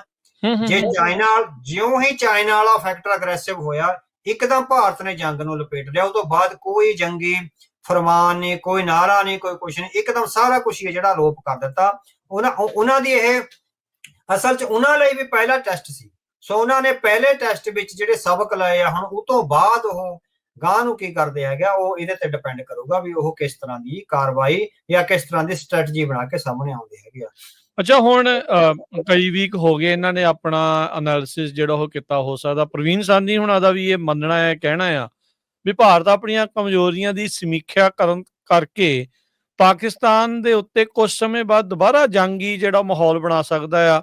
ਆਪਾਂ ਦੇਖ ਰਹੇ ਹਾਂ ਜਦੋਂ ਹੁਣ ਆਪਾਂ ਗੱਲ ਕਰ ਰਹੇ ਹਾਂ ਮੌਕ ਡਰਿੱਲਾਂ, ਬਲੈਕ ਆਊਟ ਇੱਕ ਵਾਰੀ ਫੇਰ ਦੁਬਾਰਾ ਪੰਜਾਬ ਦੇ ਵਿੱਚ ਜਿਹੜੇ ਉਹ ਕੀਤੇ ਜਾ ਰਹੇ ਆ। ਸੋ ਇਹ ਕਾਫੀ ਗੰਭੀਰ ਟਿੱਪਣੀ ਹੈ। ਕੀ ਵਾਕਿਆ ਆਪਾਂ ਉਸ ਪਾਸੇ ਵੱਲ ਨੂੰ ਵੱਧ ਰਹੇ ਹਾਂ ਫਿਰ? ਹਾਂਜੀ, ਹੋ ਸਕਦਾ ਹੈਗਾ, ਕਿਉਂਕਿ ਉਹਨਾਂ ਨੇ ਪਾਕਿਸਤਾਨ ਬਾਰੇ ਵੀ ਇਹੀ ਗੱਲ ਕਹੀ ਹੈ ਵੀ ਪਾਕਿਸਤਾਨ ਨੂੰ ਭਾਰਤ ਦੀਆਂ ਜਿਹੜੀਆਂ ਕਮਜ਼ੋਰੀਆਂ ਦਾ ਅਹਿਸਾਸ ਹੋਇਆ, ਉਸ ਅਹਿਸਾਸ ਦੇ ਜਜ਼ਬੇ ਚੋਂ ਵੀ ਉਹ ਪਾਕਿਸਤਾਨ ਵੀ 6-7 ਮਹੀਨਿਆਂ ਬਾਅਦ ਕੋਈ ਐਡਵੈਂਚਰ ਆ, ਜਿਸ ਤਰ੍ਹਾਂ ਵੀ ਕਸ਼ਮੀਰ 'ਚ ਕੋਈ ਹੋਰ ਘਟਨਾ ਕਰਵਾ ਦੇਵੇ ਜਾਂ ਇਸ ਤਰ੍ਹਾਂ ਦਾ ਕੁਛ ਹੈ ਜਿਹੜਾ ਕਰ ਸਕਦਾ। ਤੇ ਭਾਰਤ ਵੱਲੋਂ ਵੀ ਹੋ ਸਕਦਾ ਵੀ ਉਹ ਚਾਈਨਾ ਨਾਲ ਡਿਪਲੋਮੈਟਿਕ ਰਿਲੇਸ਼ਨ ਵਧੀਆ ਕਰ ਲਵੇ, ਪਰ ਸਾਨੂੰ ਲੱਗਦਾ ਨਹੀਂ ਵੀ ਚਾਈਨਾ ਜਿਹੜਾ ਹੈਗਾ ਇਸ ਲੈਵਲ ਤੇ ਜਿਹੜਾ ਹੈਗਾ ਹਾਲ ਦੀ ਘੜੀ, ਕਿਉਂਕਿ ਪਾਕਿਸਤਾਨ ਵਿੱਚ ਉਹਦੇ ਵੱਡੇ ਇੰਟਰਸਟ ਨੇ, ਉਹ ਪੋਰਟ ਵਗੈਰਾ ਬਣਾ ਰਿਹਾ ਤੇ ਸੀ ਪੈਕ ਆ ਜਿਹੜਾ ਉਹਦੇ ਨਾਲ ਆ ਰਿਹਾ। ਸੋ ਹੁਣ ਤਾਂ ਅਫਗਾਨਿਸਤਾਨ ਦੇ ਵੀ ਅੱਜ ਵਿਦੇਸ਼ ਮੰਤਰੀ ਦਾ ਆ ਗਿਆ ਹੋਇਆ ਵੀ ਜਿਹੜਾ ਵੀ ਬੰਦਾ ਅਫਗਾਨਿਸਤਾਨ ਵਿੱਚ ਜਿਹੜੀ ਵੀ ਸੰਸਥਾ ਜਾਂ ਸਰਕਾਰ ਆ ਅਫਗਾਨਿਸਤਾਨ ਵਿੱਚ ਚੀਨ ਦੇ ਹਿੱਤਾਂ ਦਾ ਵਿਰੋਧ ਕਰੂਗੀ, ਅਸੀਂ ਉਹਦੇ ਖਿਲਾਫ ਡਟ ਕੇ ਚੱਲਾਂਗੇ। ਸੋ ਅਫਗਾਨਿਸਤਾਨ ਵੀ ਜਿਹੜਾ ਹੈਗਾ ਹੌਲੀ ਹੌਲੀ ਜਿਹੜਾ ਚੀਨ ਵਾਲੇ ਪਾਸੇ ਜਿਹੜਾ ਜਾਂਦਾ ਲੱਗ ਰਿਹਾ ਹੈਗਾ। ਸੋ ਕੁਛ ਵੀ ਹੋ ਸਕਦਾ ਐਡਵੈਂਚਰ, ਪਰ ਫਿਰ ਦੋਹੇ ਮੁਲਕਾਂ ਦਾ ਆਪਾਂ ਪਹਿਲਾਂ ਕਿਹਾ ਵੀ ਜੇ ਵਿਜ਼ਨਰੀ ਲੀਡਰ ਨਾ ਹੋਈ ਤਾਂ ਇਹ ਜੰਗ, ਜੇ ਇਸ ਜੰਗ ਤੋਂ ਕੋਈ ਸਬਕ ਨਾ ਸਿੱਖੇ ਵੀ ਆਪਣੇ ਹੰਕਾਰ 'ਚ ਹੀ ਬੈਠੇ ਰਹੇ ਦੋਵੇਂ ਮੁਲਕਾਂ 'ਚੋਂ, ਤੇ ਫਿਰ ਆ ਜਿਹੜੀਆਂ ਪੰਜਾਬ ਦੇ ਜਿਹੜੇ ਸਰਹੱਦਾਂ ਤੇ ਜਿਹੜੀਆਂ ਜੰਗੀ ਮਸ਼ਕਾਂ ਜਾਂ ਜੰਗ ਆ ਜਿਹੜੀ ਦੁਬਾਰੇ ਲੱਗ ਸਕਦੀ ਹੈ, ਜਿਹਦਾ ਨੁਕਸਾਨ ਪੰਜਾਬ ਦੀ ਸਾਡੀ ਮਾਂ ਧਰਤੀ ਨੂੰ ਸਭ ਤੋਂ ਵੱਧ ਹੋ ਸਕਦਾ ਹੈ। ਅੱਛਾ, ਪ੍ਰਵੀਨ ਸਾਨੀ ਹੁਣੀ ਇਸ ਐਨਾਲਿਸਿਸ ਦੇ ਵਿੱਚ ਇਹ ਵੀ ਆਖਦੇ ਆ ਵੀ ਪਾਕਿਸਤਾਨ ਨੇ ਕੌਮਾਂਤਰੀ ਮੀਡੀਆ ਦੇ ਵਿੱਚ ਉੱਥੇ ਗਏ, ਰਫੇਲ ਸਿੱਟ ਤੇ, ਜਹਾਜ਼ ਸਿੱਟ ਤੇ, ਕਈ ਚੀਜ਼ਾਂ ਉਹਨਾਂ ਨੇ ਦਿਖਾਈਆਂ, ਸਪਸ਼ਟ ਜਿਹੜਾ ਕਹਿੰਦੇ ਵੀ ਉਹਨਾਂ ਨੇ ਦਿਖਾਇਆ। ਭਾਰਤ ਜਿਹਾ ਕਰਨ ਜਿਹੜਾ ਉਹ ਨਹੀਂ ਕਰ ਸਕਿਆ। ਕਿ ਇਹਨਾਂ ਕੋਲ ਇਨਫੋਰਮੇਸ਼ਨ ਨਹੀਂ ਜਾਂ ਇਹਨਾਂ ਦਾ ਜ਼ਿਆਦਾ ਨੁਕਸਾਨ ਸੀਗਾ, ਆਪਣੀ ਇਹ ਖੱਲ ਬਚਾ ਰਹੇ ਸੀਗੇ? ਇਹਦਾ ਕੀ ਮਤਲਬ ਰਿਹਾ? ਹਾਂਜੀ, ਉਹਨਾਂ ਦਾ ਪ੍ਰਵੀਨ ਸਾਨੀ ਦਾ ਇਹ ਕਹਿਣਾ ਹੈਗਾ ਵੀ ਜਿੱਥੇ ਭਾਰਤ ਨੇ ਅਟੈਕ ਕਰੇ ਸੀਗੇ ਪਾਕਿਸਤਾਨ ਉੱਥੇ ਇੰਟਰਨੈਸ਼ਨਲ ਮੀਡੀਆ ਨੂੰ ਲੈ ਕੇ ਗਿਆ ਹੈਗਾ ਹਨਾ। ਸੋ ਵੀ ਉਹ ਸਾਰਾ ਕੁਝ ਆ ਉਹਨੇ ਬਲੈਕ ਐਂਡ ਵਾਈਟ ਕਰਿਆ ਹੈਗਾ, ਪਰ ਭਾਰਤ ਨੇ ਜੰਗ ਦੇ ਸੰਦਰਭ ਵਿੱਚ ਕਿਸੇ ਵੀ ਜਗ੍ਹਾ ਇੰਟਰਨੈਸ਼ਨਲ ਮੀਡੀਆ ਨੂੰ ਐਕਸੈਸ ਨਹੀਂ ਦਿੱਤਾ ਵੀ ਭਾਰਤ ਵਿੱਚ ਹਨਾ। ਇਸ ਕਰਕੇ ਉਹ ਕਹਿੰਦਾ ਹੈਗਾ ਵੀ ਭਾਰਤ ਦੀਆਂ ਹੋ ਸਕਦਾ ਕੁਝ ਕਮਜ਼ੋਰੀਆਂ ਰਹੀਆਂ ਹੋਣ, ਕਿਉਂਕਿ ਜੋ ਜਹਾਜ਼ ਵਗੈਰਾ 5 ਡਿੱਗੇ ਆ ਜੇ ਉਹ ਉਹਨਾਂ ਤੱਕ ਐਕਸੈਸ ਨਹੀਂ ਦਿੱਤਾ ਗਿਆ। ਉਹ ਮਤਲਬ ਕਿ ਕੁਝ ਦਿਨਾਂ ਵਿੱਚ ਹੀ ਜਾਂ ਕੁਝ ਘੰਟਿਆਂ ਵਿੱਚ ਹੀ ਜਿਹੜਾ ਹੈਗਾ ਸਾਫ਼ ਸਫਾਈਆ ਕਰਕੇ ਤੇ ਉਹ ਸਾਰਾ ਗੱਲ ਕਲੀਅਰ ਕਰ ਦਿੱਤੀ। ਕਿਉਂਕਿ ਸੁਪਰੀਮ ਸਾਹਨੀ ਦਾ ਕਹਿਣਾ ਹੈਗਾ ਵੀ ਇਹ ਜਿਹੜਾ ਹੈਗਾ ਉਹਨਾਂ ਦੀ ਡਿਪਲੋਮੈਟਿਕ ਕਮਜ਼ੋਰੀ ਨੂੰ ਸਾਹਮਣੇ ਲਿਆਉਂਦਾ, ਜਿਹੜੀ ਕਿ ਬਾਅਦ ਵਿੱਚ ਹੁਣ ਉਹ ਵੱਖ-ਵੱਖ ਮੁਲਕਾਂ ਵਿੱਚ ਜਾ ਕੇ ਭਾਰਤ ਦੇ ਡਿਪਲੋਮੈਟਸ ਆ ਤੇ ਪੋਲੀਟੀਸ਼ੀਅਨ ਉਹ ਕਰ ਰਹੇ ਹੈਗੇ। ਸੋ ਪ੍ਰਵੀਨ ਸਾਹਨੀ ਨੇ ਇਹ ਗੱਲ ਸਪਸ਼ਟ ਦਿਸ਼ਾ ਵਿੱਚ ਨੋਟ ਕਰੀ ਹੈਗੀ ਆ ਬਈ ਜਿਹੜਾ ਹੈਗਾ ਭਾਰਤ ਇੰਟਰਨੈਸ਼ਨਲ ਮੀਡੀਆ ਨੂੰ ਆਪਣੇ ਨਾਲ ਨਹੀਂ ਜੋੜ ਸਕਿਆ ਔਰ ਇੰਟਰਨੈਸ਼ਨਲ ਡਿਪਲੋਮੇਸੀ ਨੂੰ ਆਪਣੇ ਨਾਲ ਨਹੀਂ ਜੋੜ ਸਕਿਆ, ਜਿਹਦੇ ਕਰਕੇ ਉਹਦੀ ਆਈਸੋਲੇਸ਼ਨ ਇੰਟਰਨੈਸ਼ਨਲੀ ਵੱਧ ਰਹੀ ਹੈਗੀ ਆ। ਜੀ ਜੀ ਜੀ ਅੱਛਾ, ਇਸ ਸਾਰੇ ਚੀਜ਼ ਨੂੰ ਦੇਖਦੇ ਹੋਏ ਭਾਰਤ ਦੇ ਇਸ ਪ੍ਰਦਰਸ਼ਨ ਨੂੰ ਦੇਖ ਕੇ, ਜੋ ਕਿ ਇੱਕ ਮਾੜਾ ਪ੍ਰਦਰਸ਼ਨ ਓਵਰਆਲ ਰਿਹਾ ਆ, ਚੀਨ ਮੋਹਰੇ ਬਿਲਕੁਲ ਵੀ ਟਿਕਿਆ ਨਹੀਂ, ਡਿਫੈਂਸ ਦੇ ਵਿੱਚ ਪੂਰੀ ਤਰ੍ਹਾਂ ਲੜਖੜਾ ਗਿਆ, ਉਹਨਾਂ ਦੇ ਮੋਹਰੇ ਹਾਰ ਹੀ ਇੱਕ ਹਿਸਾਬ ਦੇ ਨਾਲ ਉਹਨਾਂ ਨੂੰ ਸਾਹਮਣਾ ਕਰਨਾ ਪਿਆ। ਕੀ ਇਹ ਸਾਰੇ ਕਾਸੇ ਤੋਂ ਬਾਅਦ ਚ ਅਮਰੀਕਾ ਜਿਹੜਾ ਭਾਰਤ ਨਾਲ ਆਪਣੇ ਸਬੰਧਾਂ ਨੂੰ ਮੁੜ ਸੋਚ ਸਕਦਾ ਹੈ? ਹਾਂਜੀ, ਸੋ ਡਿਪਲੋਮੇਸੀ ਵਿੱਚ ਸਾਰਾ ਕੁਛ ਸੰਭਵ ਹੁੰਦਾ, ਕਿਉਂਕਿ ਉਹ ਤੇ ਡਿਪੈਂਡ ਕਰਦਾ ਵੀ ਤੁਹਾਡੀ ਲੌਬਿੰਗ ਕਿਸ ਕਿਸਮ ਦੀ ਆ, ਜਾਂ ਤੁਸੀਂ ਜੋ ਅਮਰੀਕਾ ਜਿਸ ਕਿਸਮ ਦੀਆਂ ਨੀਤੀਆਂ ਚਾਹ ਰਿਹਾ, ਇਕਨੋਮਿਕ ਨੀਤੀਆਂ ਜਾਂ ਸਟ੍ਰੈਟਜਿਕ ਨੀਤੀਆਂ ਭਾਰਤ ਨੂੰ ਚਾਈਨਾ ਦੇ ਖਿਲਾਫ ਖੜਾ ਕਰਨ ਲਈ। ਹੁਣ ਤਾਂ ਅਮਰੀਕਾ ਨੂੰ ਵੀ ਇਹ ਕਾਫੀ ਗਿਆਨ ਹੋ ਗਿਆ ਹੋਵੇਗਾ ਵੀ ਭਾਰਤ ਅਮਰੀਕਾ ਦੇ ਸਾਹਮਣੇ ਖੜਨ ਦੀ ਉਹ ਸਮਰੱਥਾ ਨਹੀਂ ਰੱਖਦਾ, ਭਾਵੇਂ ਉਹਨੂੰ ਅਮਰੀਕਾ ਵੀ ਹਥਿਆਰ ਦੇ ਦੇਵੇ ਹਨਾ, ਜਾਂ ਵੱਡੀ ਪੱਧਰ ਤੇ ਹਥਿਆਰਬੰਦ ਆ ਜਿਹੜਾ ਕਰ ਲਵੇ। ਸੋ ਜਿਸ ਕਿਸਮ ਨਾਲ ਚਾਈਨੀਜ਼ ਟੈਕਨੋਲੋਜੀ ਅੱਗੇ ਵਧ ਰਹੀ ਹੈਗੇ, ਉਹਦੇ ਚੋਂ ਹੁਣ ਤਾਂ ਅਮਰੀਕਾ ਦੇ ਡਿਪਲੋਮੈਟਸ ਵੀ ਸੋਚਣਗੇ ਵੀ ਆਪਾਂ ਇਸ ਬੈਟ ਤੇ ਆਪਾਂ ਅੱਗੇ ਵਧਣਾ ਹੈ ਨਹੀਂ ਵਧਣਾ। ਪਰ ਜਿਹੜੇ ਡਿਪਲੋਮੈਟਿਕ ਰਿਲੇਸ਼ਨਸ ਆ ਉਹ ਚੇਂਜ ਹੋ ਜਾਂਦੇ ਆ। ਭਾਰਤ ਨਾਲ ਅਮਰੀਕਾ ਦੇ ਸੰਬੰਧ ਆ ਜਿੱਦਾਂ ਅਪ ਐਂਡ ਡਾਊਨਸ ਆ ਹੁੰਦੇ ਰਹਿੰਦੇ ਹੈਗੇ ਆ। ਸੋ ਹੁਣ ਇਹਨਾਂ ਦੇ ਡਿਪਲੋਮੈਟਸ ਕਿੰਨੀ ਅਗਰੈਸਿਵਲੀ ਕਰਦੇ ਹੈਗੇ ਆ। ਹੁਣ ਦੱਸਿਆ ਗਿਆ ਹੈਗਾ ਵੀ ਅਸਿਸਟੈਂਟ ਨੈਸ਼ਨਲ ਸਿਕਿਉਰਿਟੀ ਐਡਵਾਈਜ਼ਰ ਔਰ ਇੱਕ ਹੋਰ ਆਫਿਸਰ ਦਾ ਜਿਹੜਾ ਹੈਗਾ ਨਾਂ ਆ ਰਿਹਾ ਹੈਗਾ ਵੀ ਉਹ ਅਮਰੀਕਾ ਇੱਕਦਮ ਉਹਨਾਂ ਨੂੰ ਬਾਉਂਡ ਕਰ ਦਿੱਤਾ ਗਿਆ ਹੈਗਾ ਵੀ ਉਹ ਅਮਰੀਕਾ ਮੇਰੇ ਖਿਆਲ ਪਹੁੰਚ ਵੀ ਗਏ ਹੈਗੇ ਆ, ਤਾਂ ਕਿ ਜਿਹੜਾ ਫਾਲ ਆਊਟ ਹੋਇਆ ਜੰਗ ਤੋਂ ਬਾਅਦ ਉਹਦੇ ਬਾਰੇ ਕੁਛ ਨਾ ਕੁਛ। ਸ਼ਸ਼ੀ ਥਰੂਰ ਵੀ ਮਿਲਾ ਦਾ ਇੱਥੇ ਆਇਆ, ਇੱਕ ਕੋਈ ਹੋਰ ਵਿਅਕਤੀ ਦਾ ਵੀ ਨਾਂ ਜਿਹੜਾ ਹੈਗਾ ਮੈਨੂੰ ਵਿਸਰ ਰਿਹਾ ਹੈਗਾ। ਉਹ 2-3 ਬੰਦਿਆਂ ਦਾ ਜਿਹੜਾ ਕੈਂਪ ਹੈਗਾ ਉਹ ਇੱਕਦਮ ਅਮਰੀਕਾ ਆਇਆ। ਸੋ ਲੌਬਿੰਗ ਕਰਨਗੇ, ਜਿਸ ਤਰ੍ਹਾਂ ਆਪਾਂ ਪਹਿਲਾਂ ਦੱਸਿਆ ਭਾਰਤ ਨੇ ਇੱਕ ਲੌਬਿੰਗ ਫਰਮ ਨੂੰ ਹਾਇਰ ਕੀਤਾ ਹੈਗਾ ਜਿਹਨੂੰ 1.5 ਲੱਖ ਪਾਉਂਡ ਦਿੱਤਾ ਜਾਣਾ। ਸੋ ਪਾਕਿਸਤਾਨ ਨੇ ਵੀ 2 ਲੌਬਿੰਗ ਫਰਮਾਂ ਜਿਹੜੀਆਂ ਨੇ ਹਾਇਰ ਕੀਤੀਆਂ ਹੈਗੀਆਂ ਨੇ। ਸੋ ਦੋਵੇਂ ਮੁਲਕਾਂ ਜਿਹੜੀ ਆਪਣੀ ਲੌਬਿੰਗ ਆ ਜਿਹੜੀ ਡੋਨਾਲਡ ਟਰੰਪ ਦੇ ਬਰਾਬਰ ਉਹ ਕਰ ਰਹੇ ਹੈਗੇ ਅਮਰੀਕੀ ਪ੍ਰਸ਼ਾਸਨ ਚ। ਦੇਖੋ ਅਮਰੀਕੀ ਪ੍ਰਸ਼ਾਸਨ ਦਾ ਵੀ ਬਹੁਤ ਸੌਫਟ ਰਿਹਾ ਭਾਰਤ ਪ੍ਰਤੀ, ਹਾਲਾਂਕਿ ਇੰਨਾ ਜ਼ਿਆਦਾ ਅਗਰੈਸਿਵ ਉਹਨਾਂ ਨੇ ਬੰਦੇ ਮਾਰਨ ਦਾ ਜਾਂ ਸਾਰਾ ਕੁਝ ਉਹ ਯਤਨ ਕਰਿਆ ਹੈਗਾ, ਪਰ ਉਹ ਕਈ ਵਾਰੀ ਹੈਗਾ ਲੀਨੀਅੰਟਰੀ ਲੈ ਜਾਂਦੇ ਆ। ਹੁਣ ਦੇਖੋ ਵੀ ਉਹ ਲੀਨੀਅੰਟਰੀ ਲੈਂਦੇ ਹੈ ਜਾਂ ਜਿਹੜੀਆਂ ਸੱਚਾਈ ਦੇ ਸਾਹਮਣੇ ਜਿਹੜੀਆਂ ਹੈਗੀਆਂ ਆਪਣੀ ਅੱਖਾਂ ਖੋਲ ਕੇ ਚੱਲਦੇ ਹੈਗੇ। ਜੀ ਬਿਲਕੁਲ। ਇਹ ਵੀ ਜਿਹੜੀ ਰਿਪੋਰਟਸ ਆ ਉਹ ਆ ਰਹੀਆਂ, financial time Avtar Singh ji report ਕਰ ਰਿਹਾ ਆ ਵੀ ਇੰਡੀਆ US ਨੂੰ ਟੈਰਿਫ ਦੇ ਵਿੱਚ ਡੀਪ ਕੱਟ ਦੇਣ ਨੂੰ ਰਾਜੀ ਹੋ ਗਿਆ ਆ। ਸੋ ਕਿਤੇ ਨਾ ਕਿਤੇ ਭਾਰਤ ਨੂੰ ਵੀ ਪਤਾ ਜਿਹੜਾ ਉਹ ਲੱਗ ਗਿਆ, ਤੇ US ਨੂੰ ਵੀ ਪਤਾ ਲੱਗ ਗਿਆ ਵੀ ਇਹਨਾਂ ਦੀ ਕੈਪੇਬਿਲਿਟੀ ਹੁਣ ਕਿੱਥੇ ਕਾ, ਤੇ ਟ੍ਰੇਡ ਦੀ ਨੈਗੋਸ਼ੀਏਸ਼ਨਸ ਤਾਂ ਜਿਹੜੀਆਂ ਉਹ ਚੱਲ ਹੀ ਰਹੀਆਂ ਸੀ।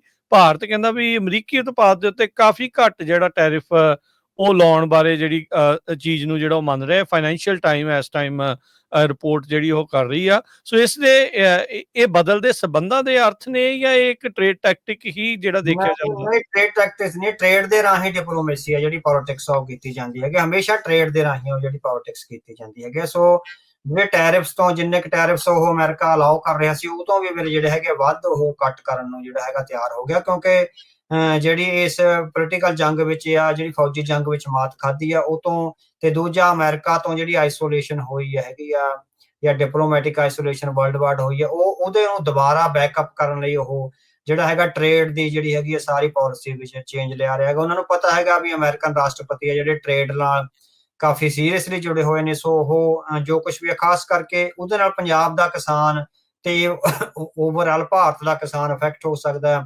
ਮਿਲਕ ਪ੍ਰੋਡਕਟਸ ਤੇ ਹੋਰ ਜਿਹੜੀਆਂ ਬਹੁਤ ਸਾਰੀਆਂ ਚੀਜ਼ਾਂ ਨੇ, ਦੁੱਧ ਦਹੀਂ ਵਗੈਰਾ ਜਾਂ ਹੋਰ ਬਹੁਤ ਸਾਰਾ ਜਿਹੜਾ ਹੈਗਾ ਅਮਰੀਕਾ ਤੋਂ ਸਿੱਧਾ ਜਿਹੜਾ ਭਾਰਤ ਵਿੱਚ ਸਸਤੇ ਦਰਾਂ ਤੇ ਜਿਹੜਾ ਆ ਸਕਦਾ ਹੈਗਾ, ਜਿਹਦੇ ਨਾਲ ਜਿਹੜੀ ਘਰੇਲੂ ਮੰਡੀ ਹੈਗੀ ਆ ਉਹ ਵੱਡੀ ਪੱਧਰ ਤੇ ਇਫੈਕਟ ਹੋਵੇਗੀ। ਪਰ ਹੁਣ ਜਿਸ ਕਿਸਮ ਨਾਲ ਉਹ ਫਸੇ ਹੋਏ ਨੇ ਹਾਂ ਹੁਣ ਤੁਸੀਂ ਦੇਖੋ ਇਸ ਮਾਮਲੇ ਵਿੱਚ ਤੁਸੀਂ ਵੀ MSP ਉਹ ਕਿੱਥੋਂ ਦੇ ਦੇਣਗੇ, ਜਦੋਂ ਉਹ ਅਮਰੀਕਾ ਨੂੰ ਅੱਧੇ ਰੇਟ ਤੋਂ ਵੀ ਥੱਲੇ ਜਾ ਕੇ ਸਾਰੇ ਟੈਰਿਫ ਘਟਾਉਣ ਲਈ ਰਾਜੀ ਨੇ, ਜਦੋਂ ਕਿ ਬਹੁਤ ਘੱਟ ਰੇਟ ਤੇ ਜਿਹੜੀ ਕਣਕ ਵਗੈਰਾ ਸਾਡੇ ਆ ਸਕਦੀ ਹੈ, ਫਿਰ ਉਹਨਾਂ ਨੂੰ ਉਹ MSP ਇਸੇ ਕਰਕੇ ਨਹੀਂ ਦੇ ਰਹੇ, ਉਹਨਾਂ ਨੂੰ ਪਤਾ ਹੈਗਾ ਵੀ ਇੰਟਰਨੈਸ਼ਨਲ ਟ੍ਰੇਡ ਵਾਰਫੇਅਰ ਵਿੱਚ ਜਦੋਂ ਅਸੀਂ ਖੜਨਾ ਤਾਂ ਉਹਦੇ ਨਾਲ ਜਿਹੜੇ ਸਾਡੇ ਫੌਜੀ ਤੇ ਜਿਹੜੇ ਡਿਪਲੋਮੈਟਿਕ ਹਿੱਤ ਆ ਉਹ ਕੰਪਰੋਮਾਈਜ਼ ਹੋਣਗੇ। ਸੋ ਇਹ ਸਾਰਾ ਕੁਝ ਟ੍ਰੇਡ ਦਾ ਹੈਗਾ ਜਿਹੜਾ ਇਹਦੇ ਰਾਹੀਂ ਪੋਲੀਟੀਕਲ ਡਿਪਲੋਮੈਸੀ ਜਿਹੜੀ ਹੈਗੀ ਆ ਖੇਡੀ ਜਾ ਰਹੀ ਹੈ। ਜੀ ਅੱਛਾ, ਏਸ਼ੀਆ ਵਿੱਚ ਅਵਤਾਰ ਸਿੰਘ ਜੀ, ਚੀਨ, ਪਾਕਿਸਤਾਨ, ਅਮਰੀਕਾ, ਭਾਰਤ ਦਾ ਗੱਠਜੋੜ ਕੀ ਇਹ ਵਾਕਿਆ ਉੱਭਰ ਸਕਦਾ ਹੈ? ਚੀਨ, ਪਾਕਿਸਤਾਨ ਤੇ ਅਫਗਾਨਿਸਤਾਨ ਦਾ ਜਿਹੜਾ ਹੈਗਾ ਨਾ ਵੀ ਇਹ ਜਿਹੜਾ ਹੈਗਾ ਗੱਠਜੋੜ ਆ ਉੱਭਰ ਰਿਹਾ ਹੈਗਾ। ਪਰ ਪਾਕਿਸਤਾਨ ਤੇ ਅਫਗਾਨਿਸਤਾਨ ਦਾ ਇਦਾਂ ਲੱਗਦਾ ਹੁੰਦਾ ਵੀ ਇਹਨਾਂ ਦਾ ਜਿੱਦਾਂ ਪਾਕਿਸਤਾਨ ਭਾਰਤ ਦਾ ਇੱਟ ਕੁੱਤੇ ਦਾ ਵੈਰ ਹੁੰਦਾ ਹੈ। ਹਾਂਜੀ ਹਾਂ, ਇਹ ਕਰਿਆ ਅਸਲ 'ਚ ਨਹੀਂ ਸੀ ਏਦਾਂ, ਕਿਉਂਕਿ ਪਾਕਿਸਤਾਨ ਤੇ ਅਫਗਾਨਿਸਤਾਨ ਦੇ ਕੋਰਡੀਅਲ ਰਿਲੇਸ਼ਨ ਸੀਗੇ। ਸੋ ਇਹ ਭਾਰਤ ਦੇ ਡਿਪਲੋਮੈਟਸ ਨੇ ਹੀ ਦੋਵਾਂ ਮੁਲਕਾਂ ਵਿੱਚ ਇੱਕ ਦੁਸ਼ਮਣੀ ਜਿਹੜੀ ਹੈਗੀ ਆ ਪੈਦਾ ਕਰ ਦਿੱਤੀ ਸੀ ਆਪਣੇ ਹਿੱਤਾਂ ਨੂੰ ਅੱਗੇ ਵਧਾਉਣ ਲਈ। ਸੋ ਜਿਹੜੀਆਂ ਪਾਕਿਸਤਾਨ ਵਿੱਚ ਕਿਲਿੰਗਸ ਹੋਈਆਂ ਸਿੱਖ ਲੀਡਰਾਂ ਦੀਆਂ ਜਾਂ ਹੋਰ ਕਸ਼ਮੀਰੀ ਲੀਡਰਾਂ ਦੀਆਂ, ਉਹ ਅਫਗਾਨਿਸਤਾਨ ਦੀ ਧਰਤੀ ਤੋਂ ਹੀ ਬੰਦੇ ਜਾਂਦੇ ਸੀ, ਇੱਥੇ ਹਥਿਆਰਾਂ ਵਰਤੇ ਗਏ। ਦੂਜਾ ਜਿਹੜਾ ਬਲੋਚਿਸਤਾਨ ਦੀ ਲਿਬਰੇਸ਼ਨ ਆਰਮੀ ਹੈਗੀ ਆ, ਉਹਦੇ ਹੈੱਡਕੁਆਰਟਰ ਵੀ ਅੱਜ ਕੱਲ੍ਹ ਦੱਸਿਆ ਜਾਂਦਾ ਵੀ ਉਹ ਅਫਗਾਨਿਸਤਾਨ ਵਿੱਚ ਸਥਾਪਿਤ ਕੀਤੇ ਹੋਏ ਆ। ਤੀਸਰੀ TTP ਆ, ਤਹਿਰੀਕੇ ਤਾਲਿਬਾਨੀ ਪਾਕਿਸਤਾਨ ਜਿਹੜਾ ਹੈਗਾ, ਜਿਹੜੀ ਪਾਕਿਸਤਾਨ ਵਿੱਚ ਹਮਲੇ ਕਰਦੀ ਹੈਗੀ ਆ, ਉਹਦੇ ਵੀ ਜਿਹੜੇ ਬੇਸਿਸ ਹੈਗੇ ਅਫਗਾਨਿਸਤਾਨ 'ਚ ਕ੍ਰੀਏਟ ਕਰ ਲਏ ਸੀ। ਸੋ ਹੁਣ ਜਿਹੜਾ ਹੈਗਾ ਪਿਛਲੇ ਦਿਨੀ ਚਾਈਨਾ ਨੇ ਅਫਗਾਨਿਸਤਾਨ ਔਰ ਪਾਕਿਸਤਾਨ ਦੇ ਫੋਰਨ ਮਿਨਿਸਟਰਸ ਦੀ ਜਿਹੜੀ ਹੈਗੀ ਆ ਮੀਟਿੰਗ ਬੀਜਿੰਗ ਵਿੱਚ ਕਰਵਾਈ ਹੈਗੀ ਆ ਵੀ ਆਪਾਂ ਸਾਂਝੇ ਤੌਰ ਤੇ ਰਲੀਏ, ਤੇ CPEC ਦਾ ਜਿਹੜਾ ਕੋਰੀਡੋਰ ਹੈ ਹੁਣ ਉਹ ਅਫਗਾਨਿਸਤਾਨ ਵਿੱਚੋਂ ਹੋ ਕੇ ਵੀ ਜਾਵੇਗਾ, ਹਨਾ। ਸੋ ਉਹਦੇ ਨਾਲ ਜਿਹੜਾ ਹੈਗਾ ਅਫਗਾਨਿਸਤਾਨ ਨੂੰ, ਕਿਉਂਕਿ ਉਹ ਨਵਾਂ ਹਲੇ ਹੁਣ ਉਹਨਾਂ ਦੇ ਹੱਥ ਸੱਤਾ ਆਈ ਹੈਗੀ ਆ, ਤੇ ਉਹਨਾਂ ਨੇ ਆਪਣਾ ਇਕਨੋਮਿਕ ਬੇਸ ਵੀ ਬਣਾਉਣਾ, ਉਹਨਾਂ ਦੀਆਂ ਆਪਣੀਆਂ ਜਿਹੜੀਆਂ ਨਿੱਜੀ ਜ਼ਰੂਰਤਾਂ ਨੇ ਇਕਨੋਮਿਕਲੀ, ਕਿਉਂਕਿ ਟ੍ਰੇਡ ਹਾਲੇ ਹੈ ਨਹੀਂ, ਜੇ ਟ੍ਰੇਡ ਹੋਏਗਾ ਤਾਂ ਹੀ ਰੈਵਨਿਊ ਆਏਗਾ ਤੇਲ ਵਗੈਰਾ ਤੋਂ ਜਾਂ ਹੋਰ ਟ੍ਰੇਡਿੰਗ ਰੂਟਸ ਤੋਂ। ਸੋ ਉਹਨਾਂ ਨੂੰ ਵੀ ਲੱਗਦਾ ਹੈਗਾ, ਉਹਨਾਂ ਨੂੰ ਪਰਸੂਏਡ ਆ ਜਿਹੜਾ ਕਰ ਲਿਆ ਹੋਇਆ। ਸੋ ਇਸੇ ਕਰਕੇ ਅੱਜ ਵਿਦੇਸ਼ ਮੰਤਰੀ ਜਿਹੜੇ ਹੈਗੇ ਅਫਗਾਨਿਸਤਾਨ ਦੇ, ਉਹਨਾਂ ਦਾ ਬਿਆਨ ਆਇਆ ਹੈਗਾ ਵੀ ਚੀਨੀ ਹਿੱਤਾਂ ਦੀ ਰਾਖੀ ਲਈ ਅਸੀਂ ਜਿਹੜਾ ਸਾਰਾ ਮੁਲਕ ਹੈਗਾ ਉਹਨਾਂ ਦੇ ਨਾਲ ਖੜੇ ਹੈਗੇ ਆ। ਸੋ ਜੇ ਟ੍ਰੇਡ ਨਾਲ ਇਸ ਤਰ੍ਹਾਂ ਅਫਗਾਨਿਸਤਾਨ ਦੀ ਇਕਨੋਮੀ ਨੂੰ ਵਾਧਾ ਹੁੰਦਾ ਹੈਗਾ, ਸੋ ਮੈਨੂੰ ਲੱਗਦਾ ਵੀ ਫਿਰ ਜਿਹੜਾ ਤਿੰਨਾਂ ਦਾ ਕੋਲੈਬੋਰੇਸ਼ਨ ਹੈਗਾ, ਇਹਦੇ ਚੋਂ ਭਾਰਤ ਦਾ ਜਿਹੜਾ ਹੈਗਾ ਅਫਗਾਨਿਸਤਾਨ ਚੋਂ ਜਿਹੜਾ ਆਊਟ ਹੈਗਾ, ਉਹ ਜੇ ਅੱਜ ਨਹੀਂ ਤਾਂ 5-7 ਸਾਲਾਂ ਨੂੰ ਜਿਹੜਾ ਹੋ ਸਕਦਾ ਹੈ। ਹੁਣ ਭਾਰਤ ਵੀ ਅਗਰੈਸਿਵਲੀ ਅਫਗਾਨਿਸਤਾਨ ਨਾਲ ਗੱਲਬਾਤ ਕਰੇਗਾ, ਭਾਰਤ ਦੇ ਡਿਪਲੋਮੈਟਸ ਅਫਗਾਨਿਸਤਾਨ ਨਾਲ ਟਰਾਈ ਕਰਨਗੇ। ਭਾਰਤ ਜ਼ਿਆਦਾ ਆਪਣੀ ਡਿਪਲੋਮੈਸੀ ਕਤਰ ਔਰ UAE ਰਾਹੀਂ ਜਿਹੜਾ ਹੈਗਾ ਕਰਦਾ ਹੈਗਾ। ਸੋ ਕਤਰ ਤੇ UAE ਭਾਰਤ ਦੇ ਬਹੁਤ ਜੈ ਸ਼ੰਕਰ ਨੇ ਤਾਲਿਬਾਨ ਦੇ ਨਾਲ 2 ਵੀਕ ਪਹਿਲਾਂ ਗੱਲਬਾਤ ਕੀਤੀ ਹੈ। ਹਾਂਜੀ ਬਿਲਕੁਲ ਉਸ ਗੱਲਬਾਤ ਕਰੀ ਸੀ। ਇਹਨਾਂ ਦਾ ਜਿਹੜਾ ਡਿਪਟੀ ਵਿਦੇਸ਼ ਮੰਤਰੀ ਆ ਉਹ ਮਿਲੇ ਵੀ ਸੀਗੇ ਕੁਝ ਸਮਾਂ ਪਹਿਲਾਂ ਭਾਰਤ ਦੇ। ਪਰ ਹੁਣ ਚੀਨ ਦੇ ਵਿਦੇਸ਼ ਮੰਤਰੀ, ਪਾਕਿਸਤਾਨ ਦੇ ਵਿਦੇਸ਼ ਮੰਤਰੀ ਔਰ ਅਫਗਾਨਿਸਤਾਨ ਦੇ ਵਿਦੇਸ਼ ਮੰਤਰੀ ਜਿਹੜੇ ਹੈਗੇ ਆ ਉਹ ਇਕੱਠੇ ਹੋਏ ਆ, ਤੇ ਉਹ ਅਫਗਾਨਿਸਤਾਨ ਦੇ ਵਿਦੇਸ਼ ਮੰਤਰੀ ਇਰਾਨ ਵੀ ਗਏ ਹੈਗੇ। ਸੋ ਇਰਾਨ ਪਾਕਿਸਤਾਨ ਤੇ ਇਹ ਜਿਹੜਾ ਅਫਗਾਨਿਸਤਾਨ ਦਾ, ਤੇ ਜੇ ਚਾਈਨਾ ਵੀ ਨਾਲ ਰਲਦਾ ਹੈਗਾ, ਉਸ ਇਹ ਕਾਫੀ ਜਿਹੜਾ ਸਾਊਥ ਏਸ਼ੀਆ ਵਿੱਚ ਕਾਫੀ ਵੱਡੀਆਂ ਤਬਦੀਲੀਆਂ ਜਿਹੜੀਆਂ ਹੈਗੀਆਂ ਵਾਪਰਨ ਦੀ ਸੰਭਾਵਨਾ ਹੈਗੇ। ਨਵੇਂ ਦ੍ਰਿਸ਼ ਤੇ ਨਵੇਂ ਗੱਠਜੋੜ ਸਾਹਮਣੇ ਆਉਣ ਦੀ ਸੰਭਾਵਨਾ ਬਣੀ ਹੋਈ। ਤੇ ਫਿਰ ਕੀ ਭਾਰਤ ਅਮਰੀਕਾ ਦਾ ਗੱਠਜੋੜ ਵੀ ਹੋਊਗਾ? ਹੋ ਸਕਦਾ ਜੀ, ਪਰ ਹੁਣ ਡਿਪੈਂਡ ਕਰਦਾ ਵੀ ਅਮਰੀਕਾ ਇਹ ਕਿੰਨਾ ਸਮਝਦਾ ਹੈਗਾ ਵੀ ਭਾਰਤ ਸਾਨੂੰ ਚਾਈਨਾ ਦੇ ਖਿਲਾਫ ਕੋਈ ਮਿਲਟਰੀ ਮਦਦ ਆ ਜਿਹੜੀ, ਜਾਂ ਸਾਡੇ ਜਿਹੜੇ ਸੁਪਨੇ ਆ ਚਾਈਨਾ ਨੂੰ ਦੱਬਣ ਦੇ, ਉਹ ਕਿੰਨਾ ਕੁ ਸਕਸੈਸਫੁਲ ਹੋ ਸਕਦਾ। ਵਰਨਾ ਉਹ ਫਿਰ ਨਵੇਂ ਅਲਾਈਜ਼ ਦੀ ਭਾਲ ਕਰੇਗਾ, ਜੋ ਕੋਈ ਹੋਰ ਨਵੇਂ ਦੋਸਤ ਨੂੰ ਮਿਲਦੇ ਹੈਗੇ ਆ। ਹੋਰ ਦੂਜੇ ਪਾਸੇ ਆਪਾਂ ਰਸ਼ੀਆ ਦੇਖਦੇ ਹਾਂ, ਰਸ਼ੀਆ ਤੇ ਚੀਨ ਵੀ ਆਪਸ 'ਚ ਮਿੱਤਰ ਆ, ਉਹ ਵੀ ਐਂਗਲ ਡਿਫਰੈਂਟ ਜਿਹਾ ਲੱਗਦਾ ਹੈ ਭਾਰਤ ਦੇ ਲਈ ਔਖਾ।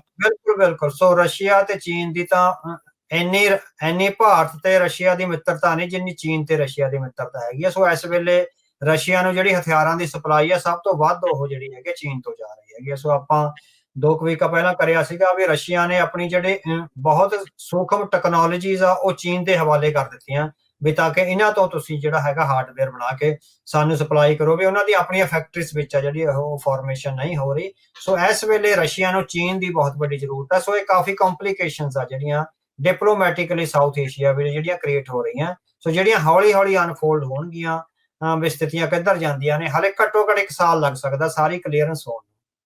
ਕੀ ਏਸ਼ੀਆ ਦੀ ਰੀਸਟਰਕਚਰਿੰਗ ਦੇ ਦੌਰ ਦੇ ਵਿੱਚੋਂ ਲੰਘ ਰਹੇ ਆ ਜਾਂ ਉਸ ਵੱਲ ਨੂੰ ਵੱਧ ਰਹੇ ਆ? ਹਾਂਜੀ, ਉਸ ਤਰ੍ਹਾਂ ਦੀਆਂ ਸੰਭਾਵਨਾਵਾਂ ਤਾਂ ਹੈਗੀਆਂ ਨੇ ਵੀ ਕੁਛ ਨਾ ਕੁਛ ਜਿਹੜਾ ਹੋ ਸਕਦਾ, ਕਿਉਂਕਿ 2 ਨਿਊਕਲੀਅਰ ਪਾਵਰਸ ਆ। ਜੇ ਉਹਨਾਂ ਦੀ ਵਾਰ-ਵਾਰ ਇਹ ਲੜਾਈ ਰਹਿੰਦੀ ਹੈਗੀ ਆ ਤਾਂ ਜਿਹੜੀਆਂ ਜ਼ਿੰਮੇਵਾਰ ਡੈਮੋਕ੍ਰੇਸੀਜ਼ ਆ ਉਹ ਕੁਛ ਵੀ ਸੋਚ ਸਕਦੀਆਂ ਨੇ, ਰੀਸਟਰਕਚਰਿੰਗ ਵੀ ਸੋਚ ਸਕਦੀਆਂ ਨੇ, ਜਾਂ ਹੋਰ ਵੀ, ਜਾਂ ਇੱਕ ਅੱਧੇ ਮੁਲਕ ਨੂੰ ਉਹ ਡੀਨਿਊਕਲੀਅਰਾਈਜ਼ ਕਰਨ ਦਾ ਵੀ ਉਹਦੇ ਨਿਊਕਲੀਅਰ ਹਥਿਆਰ ਜਿੱਦਾਂ ਯੂਕਰੇਨ ਤੋਂ ਲੈ ਲਏ ਸੀਗੇ। ਸੋ ਉਸ ਤਰ੍ਹਾਂ ਜਿਹੜੇ ਹੈਗੇ ਹਥਿਆਰ ਲੈ ਲਏ ਜਾਣ ਤਾਂ ਕਿ ਉਹ ਜਿਹੜੀ ਹੈਗੀ ਹੈ ਗੱਲ ਕਲੀਅਰ ਹੋ ਜਾਵੇ। ਪੰਜਾਬ ਨੂੰ ਆਪਾਂ ਜਿੱਦਾਂ ਪਹਿਲਾਂ ਵੀ ਜ਼ਿਕਰ ਕੀਤਾ ਅਵਤਾਰ ਸਿੰਘ ਜੀ, ਵੀ ਪੰਜਾਬ ਨੂੰ ਇੱਥੇ ਮੇਨ ਫੋਕਸ ਜਿਹੜਾ ਦੋਨਾਂ ਮੁਲਕਾਂ ਦੇ ਵਿਚਾਲੇ ਜਿਹੜਾ ਉਹ ਰਿਹਾ ਆ। ਦੋਨੋਂ ਹੀ ਪਾਸੋਂ ਫੌਜੀਆਂ ਦੇ ਜਿਹੜੇ ਉਹ ਬਿਆਨ ਆਉਣੇ, ਉਹ ਕਹਿੰਦੇ ਵੀ ਅਸੀਂ ਕਰ ਹੀ ਨਹੀਂ ਸਕਦੇ ਹਮਲਾ। ਇਹ ਕਹਿੰਦੇ ਵੀ ਅਸੀਂ, ਜਿੱਦਾਂ ਆਪਾਂ ਪਹਿਲਾਂ ਵੀ ਜ਼ਿਕਰ ਕੀਤਾ ਉਸ ਫੌਜੀ ਦਾ ਜਿਹਨੇ ਇੱਕ ਇੰਟਰਵਿਊ 'ਚ ਇੱਦਾਂ ਕਹਿਤਾ, 에ਅਰ ਡਿਫੈਂਸ ਵਾਲੀ ਜਿਹੜੀ ਉਹ ਬੀਡੀ ਆ।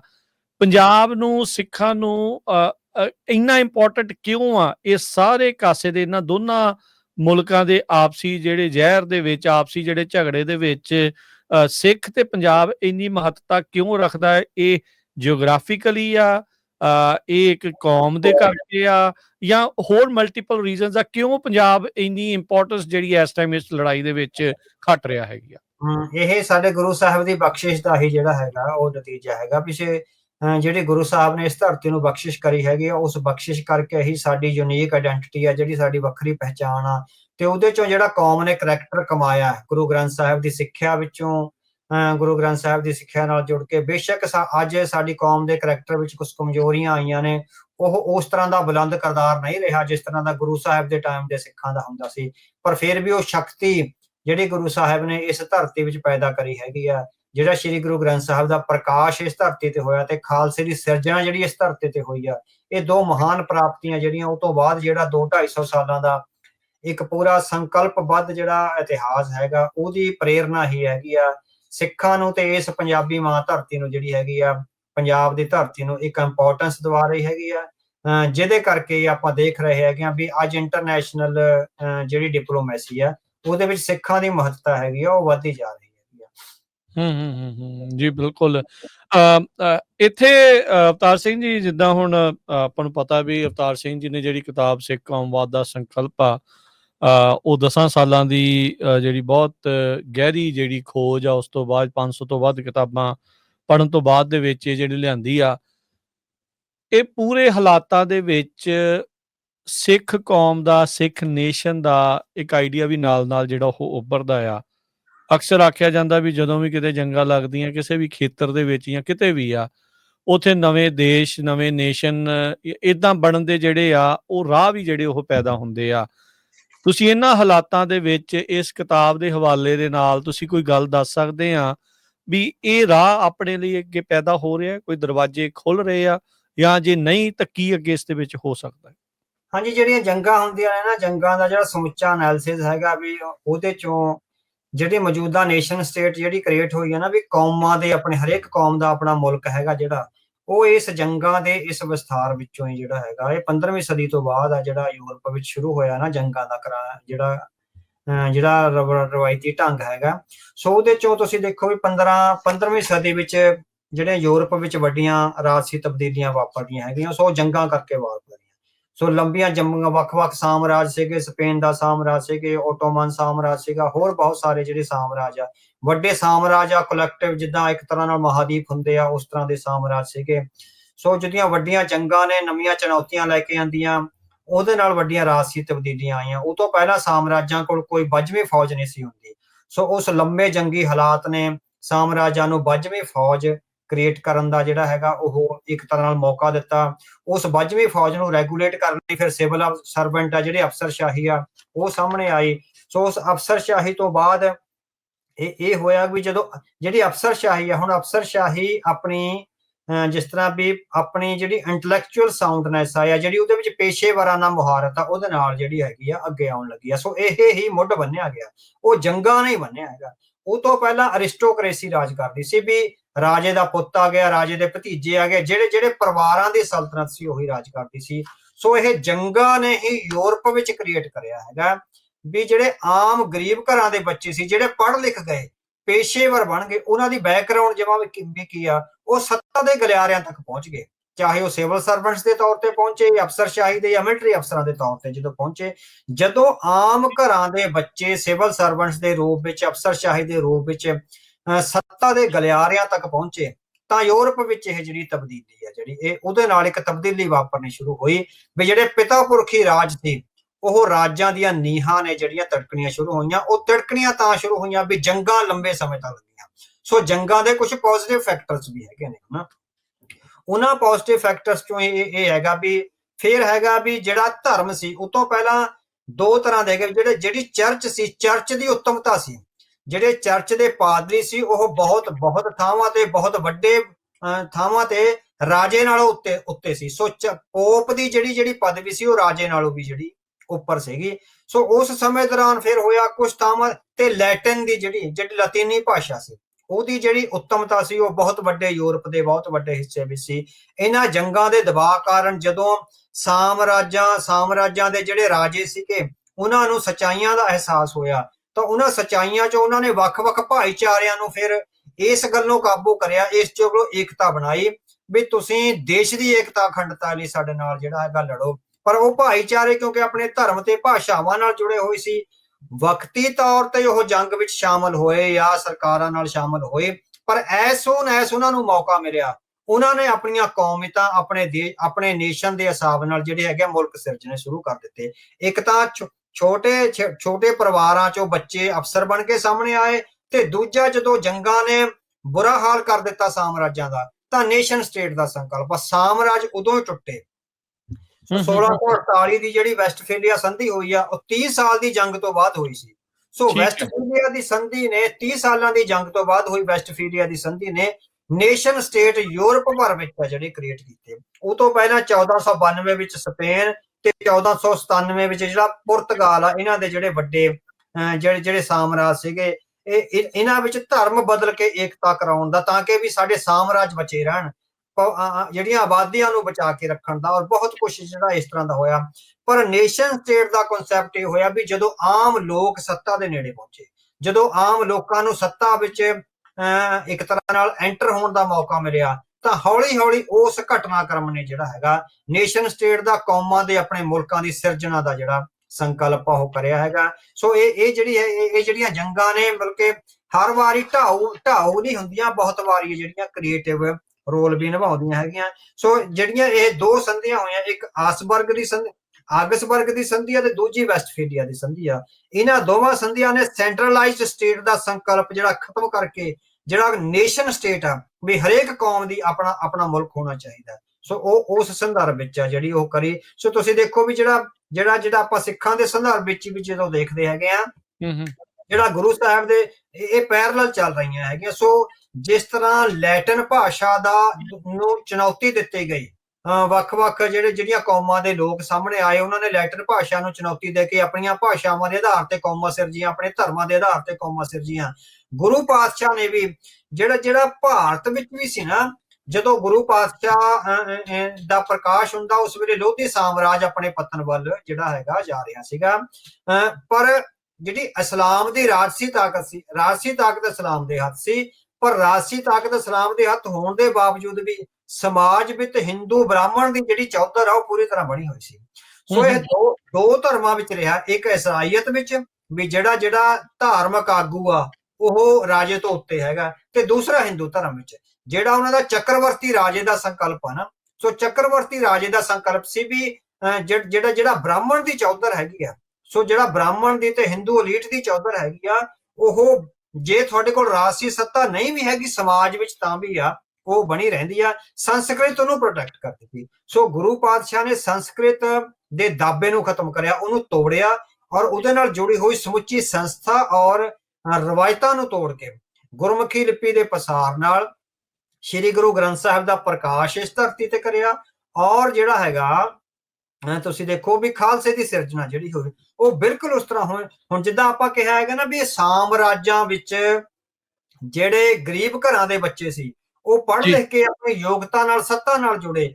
ਗੁਰੂ ਸਾਹਿਬ ਦਾ ਵੀ ਤੁਸੀਂ ਦੇਖੋ ਵੀ ਗੁਰੂ ਨਾਨਕ ਪਾਤਸ਼ਾਹ ਤੋਂ ਹੀ ਉਹ ਗਰੀਬ ਘਰਾਂ ਦੇ ਲੋਕਾਂ ਨੂੰ ਸੱਤਾ ਨਾਲ ਨੇੜੇ ਕਰਨ ਦਾ ਜਾਂ ਉੱਚੇ ਚੁੱਕਣ ਦਾ ਜਿਹੜਾ ਸੰਕਲਪ ਉਹਦੇ ਵਿੱਚ ਭਾਈ ਮਰਦਾਨਾ ਜੀ ਦੇਖ ਲਓ, ਭਾਈ ਲਾਲੋ ਜੀ ਦੇਖ ਲਓ ਨਾ, ਸੱਜਣ ਠੱਗ ਦੇਖ ਲਓ। ਉਹ ਤੋਂ ਬਾਅਦ ਕਿੰਨੇ ਗੁਰਸਿੱਖ ਲਗਾਤਾਰ ਮਤਲਬ ਕਿ ਹਜ਼ਾਰਾਂ ਦੀ ਗਿਣਤੀ ਵਿੱਚ ਸਿੱਖ ਆਉਣਗੇ। ਭਾਈ ਮਤੀ ਦਾਸ ਦੇਖ ਲਓ, ਭਾਈ ਸਤੀ ਦਾਸ, ਭਾਈ ਸੁਬੇਗ ਸਿੰਘ, ਸ਼ਹਬਾਜ਼ ਸਿੰਘ, ਜਿਹੜੇ ਮਤਲਬ ਕਿ ਸ਼ਹੀਦ ਹੋਏ ਜਾਂ ਗੁਰੂ ਦਰਬਾਰਾਂ ਵਿੱਚ ਜਿਹੜੇ ਸੇਵਾ ਕਰਦੇ ਰਹੇ। ਸੋ ਇਹ ਸੰਕਲਪ ਇਹ ਬਿਲਕੁਲ ਉਸੇ ਤਰ੍ਹਾਂ ਹੀ ਜਿਸ ਤਰ੍ਹਾਂ ਯੂਰਪ ਵਿੱਚ ਚੱਲਿਆ ਨਾ ਵੀ ਗਰੀਬ ਘਰਾਂ ਦੇ ਲੋਕਾਂ ਨੂੰ ਉੱਪਰ ਉਠਾਉਣ ਦਾ। ਉਹਨਾਂ ਗਰੀਬ ਘਰਾਂ ਦੇ ਲੋਕਾਂ ਨੇ ਫਿਰ ਆਪਣਾ ਨੇਸ਼ਨ ਸਟੇਟ ਸਿਰਜਿਆ।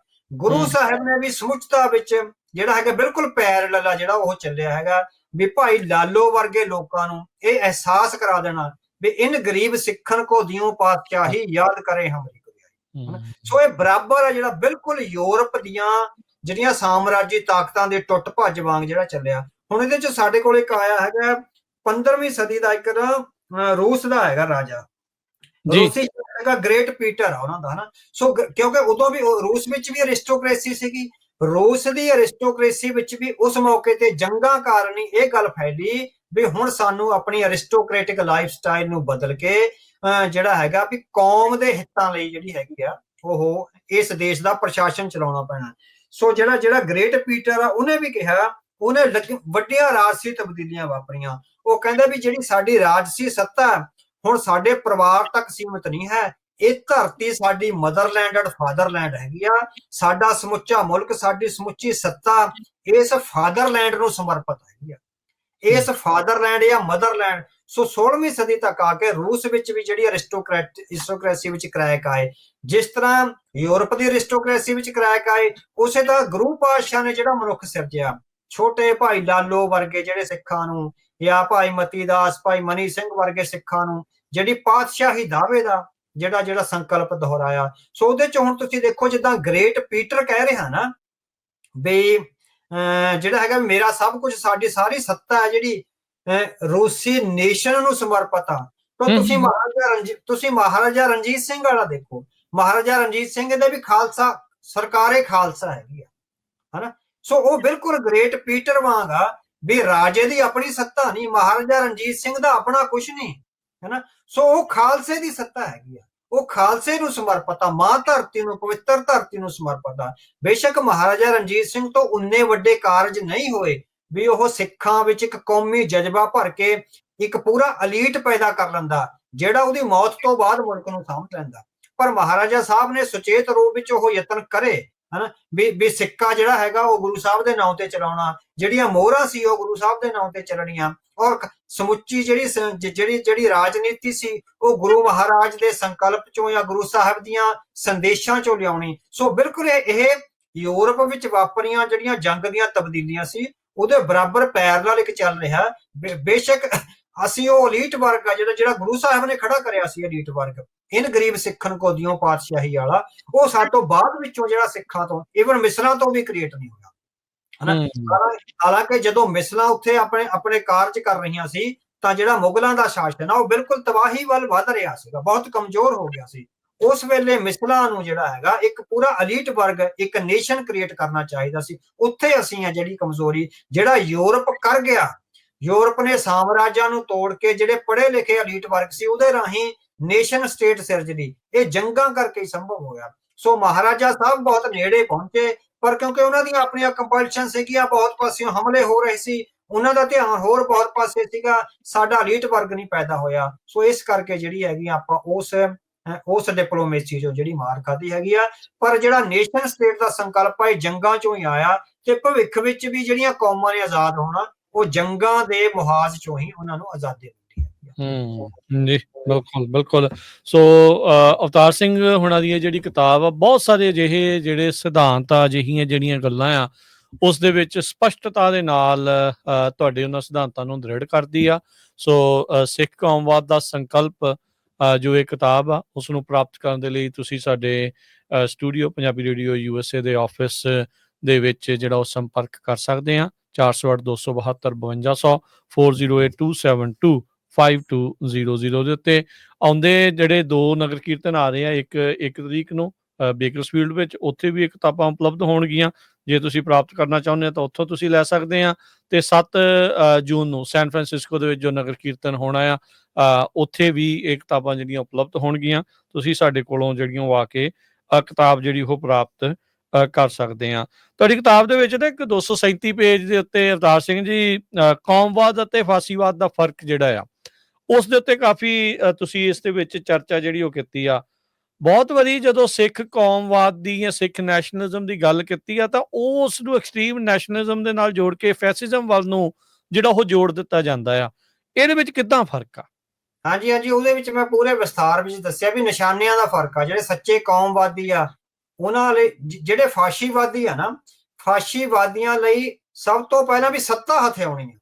ਵੀ ਇੱਕ ਵਾਰੀ ਜਿਹੜੀ ਸਟੇਟ ਆ ਸਾਡੇ ਹੱਥ ਵਿੱਚ ਆ ਜੇ, ਉਹ ਤੋਂ ਬਾਅਦ ਉਹ ਸਟੇਟ ਨੂੰ ਟੂਲ ਬਣਾਉਂਦੇ ਆ। ਜਿਹੜੇ ਫਾਸ਼ੀਵਾਦੀ ਆ ਸਟੇਟ ਨੂੰ ਟੂਲ ਬਣਾਉਂਦੇ ਆ ਮਜ਼ਲੂਮਾਂ ਤੇ ਜ਼ੁਲਮ ਕਰਨ ਲਈ, ਵਿਦਵਾਨਾਂ ਦੇ ਮੂੰਹ ਬੰਦ ਕਰਨ ਲਈ, ਆਪਣੇ ਵਿਰੋਧੀਆਂ ਨੂੰ ਜੇਲ੍ਹਾਂ ਵਿੱਚ ਸਿੱਟਣ ਲਈ, ਜਾਂ ਉਹਨਾਂ ਦੇ ਪੁਲਿਸ ਮੁਕਾਬਲੇ ਬਣਾ ਕੇ ਉਹਨਾਂ ਨੂੰ ਕਤਲ ਕਰਨ ਲਈ। ਫਾਸ਼ੀਵਾਦੀਆਂ ਦਾ ਜਿਹੜਾ ਹੈਗਾ ਇਹ ਹੁੰਦਾ, ਉਹ ਫਿਰ ਸਮੁੱਚੇ ਢਾਂਚੇ ਨੂੰ, ਅਦਾਲਤਾਂ ਨੂੰ, ਮੀਡੀਆ ਨੂੰ, ਬੈਂਕਾਂ ਨੂੰ, ਚੋਣ ਕਮਿਸ਼ਨਾਂ ਨੂੰ, ਉਹ ਸਾਰਿਆਂ ਨੂੰ ਆਪਣੇ ਟੂਲ ਦੇ ਤੌਰ ਤੇ ਵਰਤਦੇ ਆ। ਸੋ ਫਾਸ਼ੀਵਾਦ ਦੇ ਜਿਹੜੇ ਸੱਤ ਵੱਡੇ ਸਤੰਭ, ਖਾਸ ਕਰਕੇ ਮੁਸੋਲੀਨੀ ਦੀ ਜਿਹੜਾ ਇਟਲੀ ਦਾ ਫਾਸ਼ੀਵਾਦੀ ਸੀ, ਉਹਦੀਆਂ ਬਹੁਤ ਸਾਰੀਆਂ ਕੋਟੇਸ਼ਨਾਂ ਇਸ ਕਿਤਾਬ ਵਿੱਚ ਦਿੱਤੀਆਂ ਨੇ। ਉਹ ਕਹਿੰਦਾ ਵੀ ਜਿਹੜੀ ਸੱਤਾ ਹੈਗੀ ਆ, ਕਹਿੰਦਾ ਵੀ ਅਸੀਂ ਸੱਤਾ ਨੂੰ ਪੁਲਿਸ ਵਾਂਗ ਚਲਾਉਣਾ। ਜਿਹੜੀ ਸੱਤਾ ਹੈਗੀ ਆ ਵੱਡੇ ਰੂਪ ਵਿੱਚ ਇੱਕ ਪੁਲਿਸ ਹੋਊਗੀ, ਕਹਿੰਦਾ ਹਨਾ। ਸੋ ਜਿਹੜਾ ਸਾਡਾ ਲੀਡਰ ਹੈ ਉਹ ਇੱਕ ਤਰ੍ਹਾਂ ਨਾਲ ਸਾਡੇ ਲਈ ਧਰਮਾਤਮਾ ਹੋਊਗਾ, ਲੀਡਰ ਵਾਹਦ ਲੀਡਰ ਹੋਊਗਾ। ਸੋ ਜਿਹੜਾ ਸੱਚੇ ਰਾਸ਼ਟਰਵਾਦੀ ਹੁੰਦੇ ਆ, ਜਿਹੜੇ ਕੌਮਵਾਦੀ ਹੁੰਦੇ ਆ, ਉਹਨਾਂ ਲਈ ਇਹ ਨਹੀਂ ਹੈਗਾ ਵੀ ਸੱਤਾ ਹੀ ਸਭ ਤੋਂ ਜ਼ਰੂਰੀ ਹੈਗੀ ਆ। ਉਹਦੇ ਵਿੱਚ ਮੈਂ ਵਾਰ-ਵਾਰ ਜ਼ਿਕਰ ਕਰਿਆ ਵੀ ਜੇ ਕਿਸੇ ਕੌਮ ਦੀ ਹੋਂਦ ਖਤਰੇ ਵਿੱਚ ਹੋਵੇ ਤਾਂ ਸੱਚਾ ਕੌਮਵਾਦੀ ਆਪਣੀ ਕੌਮ ਦੀ ਹੋਂਦ ਨੂੰ ਬਚਾਉਂਦਾ, ਨਾ ਕਿ ਸੱਤਾ ਨੂੰ ਬਚਾਉਂਦਾ। ਉਹ ਸੱਤਾ ਦੀ ਲਾਲਸਾ ਨਹੀਂ ਕਰਦਾ। ਜਿਸ ਤਰ੍ਹਾਂ ਗੁਰੂ ਸਾਹਿਬ ਨੇ ਕਿਹਾ ਨਾ ਵੀ ਰਾਜ ਨਾ ਚਾਹੂੰ ਮੁਕਤ ਨਾ ਚਾਹੂੰ, ਹੈਨਾ। ਸੱਚਾ ਕੌਮਵਾਦੀ ਸੱਤਾ ਦੀ ਲਾਲਸਾ ਨਹੀਂ ਕਰਦਾ, ਆਪਣੀ ਕੌਮ ਦੀ ਹੋਂਦ ਬਚਾ ਕੇ ਰੱਖਦਾ। ਉਹਦੇ ਲਈ ਸੱਤਾ ਆਖਰੀ ਹਥਿਆਰ ਨਹੀਂ ਹੁੰਦੀ। ਉਹਦੇ ਲਈ ਸੱਤਾ ਜਿਹੜਾ ਹੈਗਾ ਵੀ ਗਰੀਬਾਂ ਦੀ ਜਿਹੜਾ ਉਤਸ਼ਾਹਰ ਕਰਨਾ, ਆਮ ਗਰੀਬ ਲੋਕਾਂ ਨੂੰ ਸੱਤਾ ਦੇ ਹਿੱਸੇਦਾਰ ਬਣਾਉਣਾ, ਜਾਂ ਉੱਥੋਂ ਤੱਕ ਆ ਜਿਹੜਾ ਉਹਦੇ ਬਹੁਤ ਵੱਡੇ ਨਿਸ਼ਾਨੇ, ਜਿਹੜੇ ਧਰਮ ਯੁੱਧ ਦੇ ਨਿਸ਼ਾਨੇ ਹੁੰਦੇ ਆ, ਉਹ ਹੁੰਦੇ ਹੈਗੇ ਆ। ਪਰ ਜਿਹੜੇ ਫਾਸ਼ੀਵਾਦੀ ਹੈਗੇ ਆ, ਉਹ ਜਿਹੜੇ ਹੈਗੇ ਉਹਨਾਂ ਦਾ ਸਮੁੱਚਾ ਨਿਸ਼ਾਨਾ ਹੀ ਲੋਕਾਂ ਦਾ ਕਤਲੇਆਮ ਕਰਨਾ। ਇਹ ਜਿਹੜੇ ਫਰਕ ਨੇ, ਸਿਧਾਂਤਕ ਫਰਕ ਨੇ, ਜਿਨ੍ਹਾਂ ਨੂੰ ਇਸ ਚੈਪਟਰ ਵਿੱਚ ਮੈਂ ਬਹੁਤ ਵਿਸਥਾਰ ਨਾਲ ਵੀ ਕਿਹੜੀਆਂ ਥਾਵਾਂ ਤੇ ਉਹਨਾਂ ਦੀ ਸਿਧਾਂਤਕ ਅਪਰੋਚਸ ਕੀ ਆ, ਉਹਨਾਂ ਦੀ ਐਜੂਕੇਸ਼ਨ ਬਾਰੇ ਕੀ ਅਪਰੋਚ ਆ। ਸੋ ਜਿਹੜੇ ਖਾਸ ਕਰਕੇ ਫਾਸ਼ੀਵਾਦੀ, ਉਹ ਪਾਰਲੀਮੈਂਟਰੀ ਸਿਆਸਤ ਦੇ ਵਿਰੋਧੀ ਆ, ਹਨਾ। ਸੋ ਜਿੱਥੇ ਪਾਰਲੀਮੈਂਟਰੀ ਸਿਆਸਤ ਵੀ ਜਵਾਬਦੇਹੀ ਆ, ਅਕਾਊਂਟੇਬਿਲਟੀ ਆ, ਪਾਰਦਰਸ਼ਤਾ ਹੈਗੀ ਆ, ਜਿਹੜੇ ਤਾਨਾਸ਼ਾਹ ਹੈਗੇ ਆ ਤੇ ਫਾਸ਼ੀਵਾਦੀ ਆ, ਉਹ ਇਹ ਨਹੀਂ ਚਾਹੁੰਦੇ। ਉਹ ਬਿਲਕੁਲ ਵੀ, ਉਹ ਕਹਿੰਦੇ ਵੀ ਇੱਕ ਰਾਜੇ ਦਾ ਜਿਹੜਾ ਲੀਡਰ ਦਾ ਹੁਕਮ ਹੈ, ਹਿਟਲਰ ਆ ਜਿਹੜਾ, ਵੀ ਸਭ ਕੁਝ ਹਿਟਲਰ ਦੇ ਪੈਰਾਂ ਵਿੱਚ ਜਿਹੜਾ ਹੈਗਾ ਉਹ ਸਮਰਪਿਤ ਹੈਗਾ। ਸੋ ਇਸ ਤਰ੍ਹਾਂ ਜਿਹੜਾ ਲੀਡਰ ਆ ਉਹ ਹਿਟਲਰ ਹੈਗਾ। ਸੋ ਹਿਟਲਰ ਦੇ ਕਹਿਣ ਤੇ ਹੀ ਜਿਹੜੇ ਮੁਸੋਲੀਨੀ ਵਰਗੇ ਜਾਂ ਹੋਰ ਜਿਹੜੇ, ਔਰ ਉਹਨਾਂ ਵਿੱਚ ਮੈਂ ਕੁਝ ਉਦਾਹਰਨਾਂ ਦਿੱਤੀਆਂ ਵੀ ਕੁਝ ਨੌਜਵਾਨ ਜਿਹੜੇ ਫਾਸ਼ੀਵਾਦੀਆਂ ਦੇ ਲੀਡਰ ਬਣੇ, ਉਹਨਾਂ ਵਿੱਚ ਲੋਕਾਂ ਨੂੰ ਕਤਲ ਕਰਨ ਦੀ ਬਿਰਤੀ ਪੈਦਾ ਹੋ ਗਈ ਸੀ। ਵੀ ਉਹ ਜੇ ਹਰ ਰੋਜ਼ 5-7 ਬੰਦੇ ਮਾਰ ਨਹੀਂ ਸੀ ਲੈਂਦੇ, ਉਹਨਾਂ ਨੂੰ ਸਬਰ ਨਹੀਂ ਸੀ ਆਉਂਦਾ। ਸੋ ਇਹ ਫਾਸ਼ੀਵਾਦ ਹੈਗੀ ਆ। ਸੱਚਾ ਜੁਝਾਰੂ ਆ ਜਾਂ ਸੱਚਾ ਕੌਮਵਾਦੀ ਆ ਜਿਹੜਾ, ਉਹ ਇਸ ਕਿਸਮ ਦਾ ਲੋਕਾਂ ਨੂੰ ਦੇ ਕਤਲ ਕਰਕੇ ਜਿਹੜਾ ਹੈਗਾ ਖੁਸ਼ੀ ਨਹੀਂ ਲੈਂਦਾ ਹੈਗਾ। ਸੋ ਉਹ ਜਿਸ ਤਰ੍ਹਾਂ ਨਾ ਬੀਬੀ ਗੁਰੂ ਸਾਹਿਬ ਨੇ ਆਪਾਂ ਨੂੰ ਕਿਹਾ ਹੈਗਾ ਨਾ ਵੀ ਹਲੇਮੀ ਰਾਜ। ਸੋ ਜਿਹੜਾ ਹਲੇਮੀ ਰਾਜ ਹੈ ਨਾ, ਇੱਕ ਬਹੁਤ, ਜੇ ਹੁਣ ਗੁਰੂ ਸਾਹਿਬ ਨੇ ਕਿਹਾ ਨਾ, ਇਹ ਬਹੁਤ ਵੱਡਾ ਸੁਪਨਾ ਹੈਗਾ। ਸੋ ਜਿਹੜੇ ਆਪਾਂ ਕਲਯੁਗੀ ਜੀਵ ਆ, ਆਪਾਂ ਉਹਨੂੰ ਸਾਕਾਰ ਨਹੀਂ ਕਰ ਸਕੇ। ਬਹੁਤ ਵੱਡੀ ਰੂਹਾਨੀ ਪਰਪੱਕਤਾ ਹੈਗੇ, ਜਿਹਦੇ ਵਿੱਚੋਂ ਸਟੇਟ ਖਤਮ ਹੋ ਜਾਣੀ ਆ। ਇੰਨੀ ਮਹਾਨ ਰੂਹਾਨੀ ਸ਼ਖਸੀਅਤਾਂ ਜਿਹੜੀਆਂ ਪੈਦਾ ਹੋਣੀਆਂ, ਪਰ ਅਸੀਂ ਜਿਹੜੇ ਆਮ ਮਨੁੱਖ ਆ ਆਪਾਂ ਨਹੀਂ ਕਰ ਸਕਦੇ। ਪਰ ਜਿਹੜੇ ਸੱਚੇ ਕੌਮਵਾਦੀ ਆ, ਉਸ ਹਲੇਮੀ ਰਾਜ ਲਈ ਯਤਨ ਕਰ ਸਕਦੇ ਹੈਗੇ ਆ, ਹਨਾ।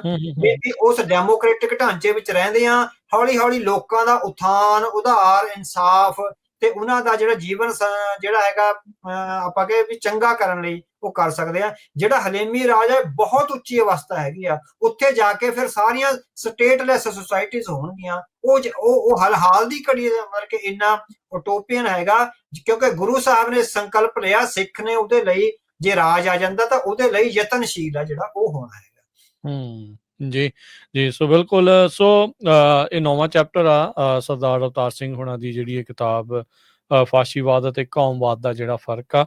ਸੋ ਇਦਾਂ ਦੇ ਹੋਰ ਬਹੁਤ ਸਾਰੀਆਂ ਜਿਹੜੀਆਂ ਗੱਲਾਂ ਆ, ਪੂਰੇ ਹਵਾਲਿਆਂ ਦੇ ਨਾਲ, ਹੋਰ ਦੁਨੀਆ ਦੇ ਜਿਹੜੇ ਬੁੱਧੀਜੀਵੀ ਆ ਉਹਨਾਂ ਦੀਆਂ ਕਿਤਾਬਾਂ ਹੋਰ ਕੀ ਆਖਦੀਆਂ ਆ, ਉਹ ਜਿੱਦਾਂ ਪਹਿਲਾਂ ਵੀ ਦੱਸਿਆ ਵੀ ਬਹੁਤ ਹੀ ਗਹਿਰੀ ਰਿਸਰਚ ਖੋਜ ਤੋਂ ਬਾਅਦ ਦੇ ਵਿੱਚ ਅਵਤਾਰ ਸਿੰਘ ਜੀ ਨੇ ਕਿਤਾਬ ਜਿਹੜੀ ਆ ਪਾਠਕਾਂ ਦੀ ਝੋਲੀ ਦੇ ਵਿੱਚ ਪਾਈ ਆ, ਸਿੱਖ ਕੌਮਵਾਦ ਦਾ ਸੰਕਲਪ। ਸੋ ਹਰ ਇੱਕ ਦੇ ਘਰ ਦੇ ਵਿੱਚ ਇਹ ਕਿਤਾਬ ਜ਼ਰੂਰ ਹੋਵੇ, ਇਸ ਨੂੰ ਪੜ੍ਹੋ। ਇਸ ਨੂੰ ਪ੍ਰਾਪਤ ਕਰਨ ਦੇ ਲਈ ਤੁਸੀਂ ਸਾਡੇ ਨਾਲ ਜ਼ਰੂਰ ਜਿਹੜਾ ਆ ਉਹ ਸੰਪਰਕ ਕਰ ਸਕਦੇ ਆ 408-272-5200 ਦੇ ਉੱਤੇ। ਅਵਤਾਰ ਸਿੰਘ ਜੀ, ਅੱਜ ਦੇ ਪ੍ਰੋਗਰਾਮ ਨੂੰ ਹੁਣ ਆਪਾਂ ਇੱਥੇ ਹੀ ਸਮਾਪਤ ਕਰਦੇ ਹਾਂ। ਮਿਲਾਂਗੇ ਆਪਾਂ ਫਿਰ ਅਗਲੀ ਵਾਰ ਕਿਸੇ ਹੋਰ ਵਿਸ਼ੇ ਦੇ ਨਾਲ, ਹੋਰ ਗੱਲਬਾਤ ਦੇ ਨਾਲ। ਇਦਾਂ ਹੀ ਹਰ ਵਾਰੀ ਥੋੜੀ ਗੱਲਬਾਤ ਆਪਾਂ ਕਿਤਾਬ ਦੇ ਵਿੱਚੋਂ ਵੀ ਜਿਹੜੀ ਉਹ ਨਾਲ ਕਰਦੇ ਰਵਾਂਗੇ, ਤਾਂ ਜੋ ਥੋੜਾ ਜਿਹੜਾ ਸਵਾਦ ਆ ਪਾਠਕ ਵੀ ਜਿਹੜੇ ਉਹ ਲੈਂਦੇ ਰਹਿਣ, ਸੁਣਨ ਵਾਲੇ ਵੀ ਲੈਂਦੇ ਲੈਣ, ਤੇ ਕਿਤਾਬ ਨੂੰ ਜਿਹੜਾ ਉਹ ਪ੍ਰਾਪਤ ਕਰਕੇ ਉਹ ਪੜ੍ਹ ਕੇ ਜਿਹੜਾ ਹੋਰ ਵੀ ਜ਼ਿਆਦਾ ਇਸ ਕਿਤਾਬ ਦੇ ਵਿੱਚ ਸਿਧਾਂਤ ਦੇ ਨਾਲ ਜਿਹੜਾ ਜੁੜਨ। ਬੜੀ ਮਿਹਰਬਾਨੀ, ਬਹੁਤ ਧੰਨਵਾਦ। ਵਾਹਿਗੁਰੂ ਜੀ ਕਾ ਜੀ ਕਾ ਖਾਲਸਾ, ਖਾਲਸਾ, ਵਾਹਿਗੁਰੂ ਜੀ ਕੀ ਫਤਿਹ।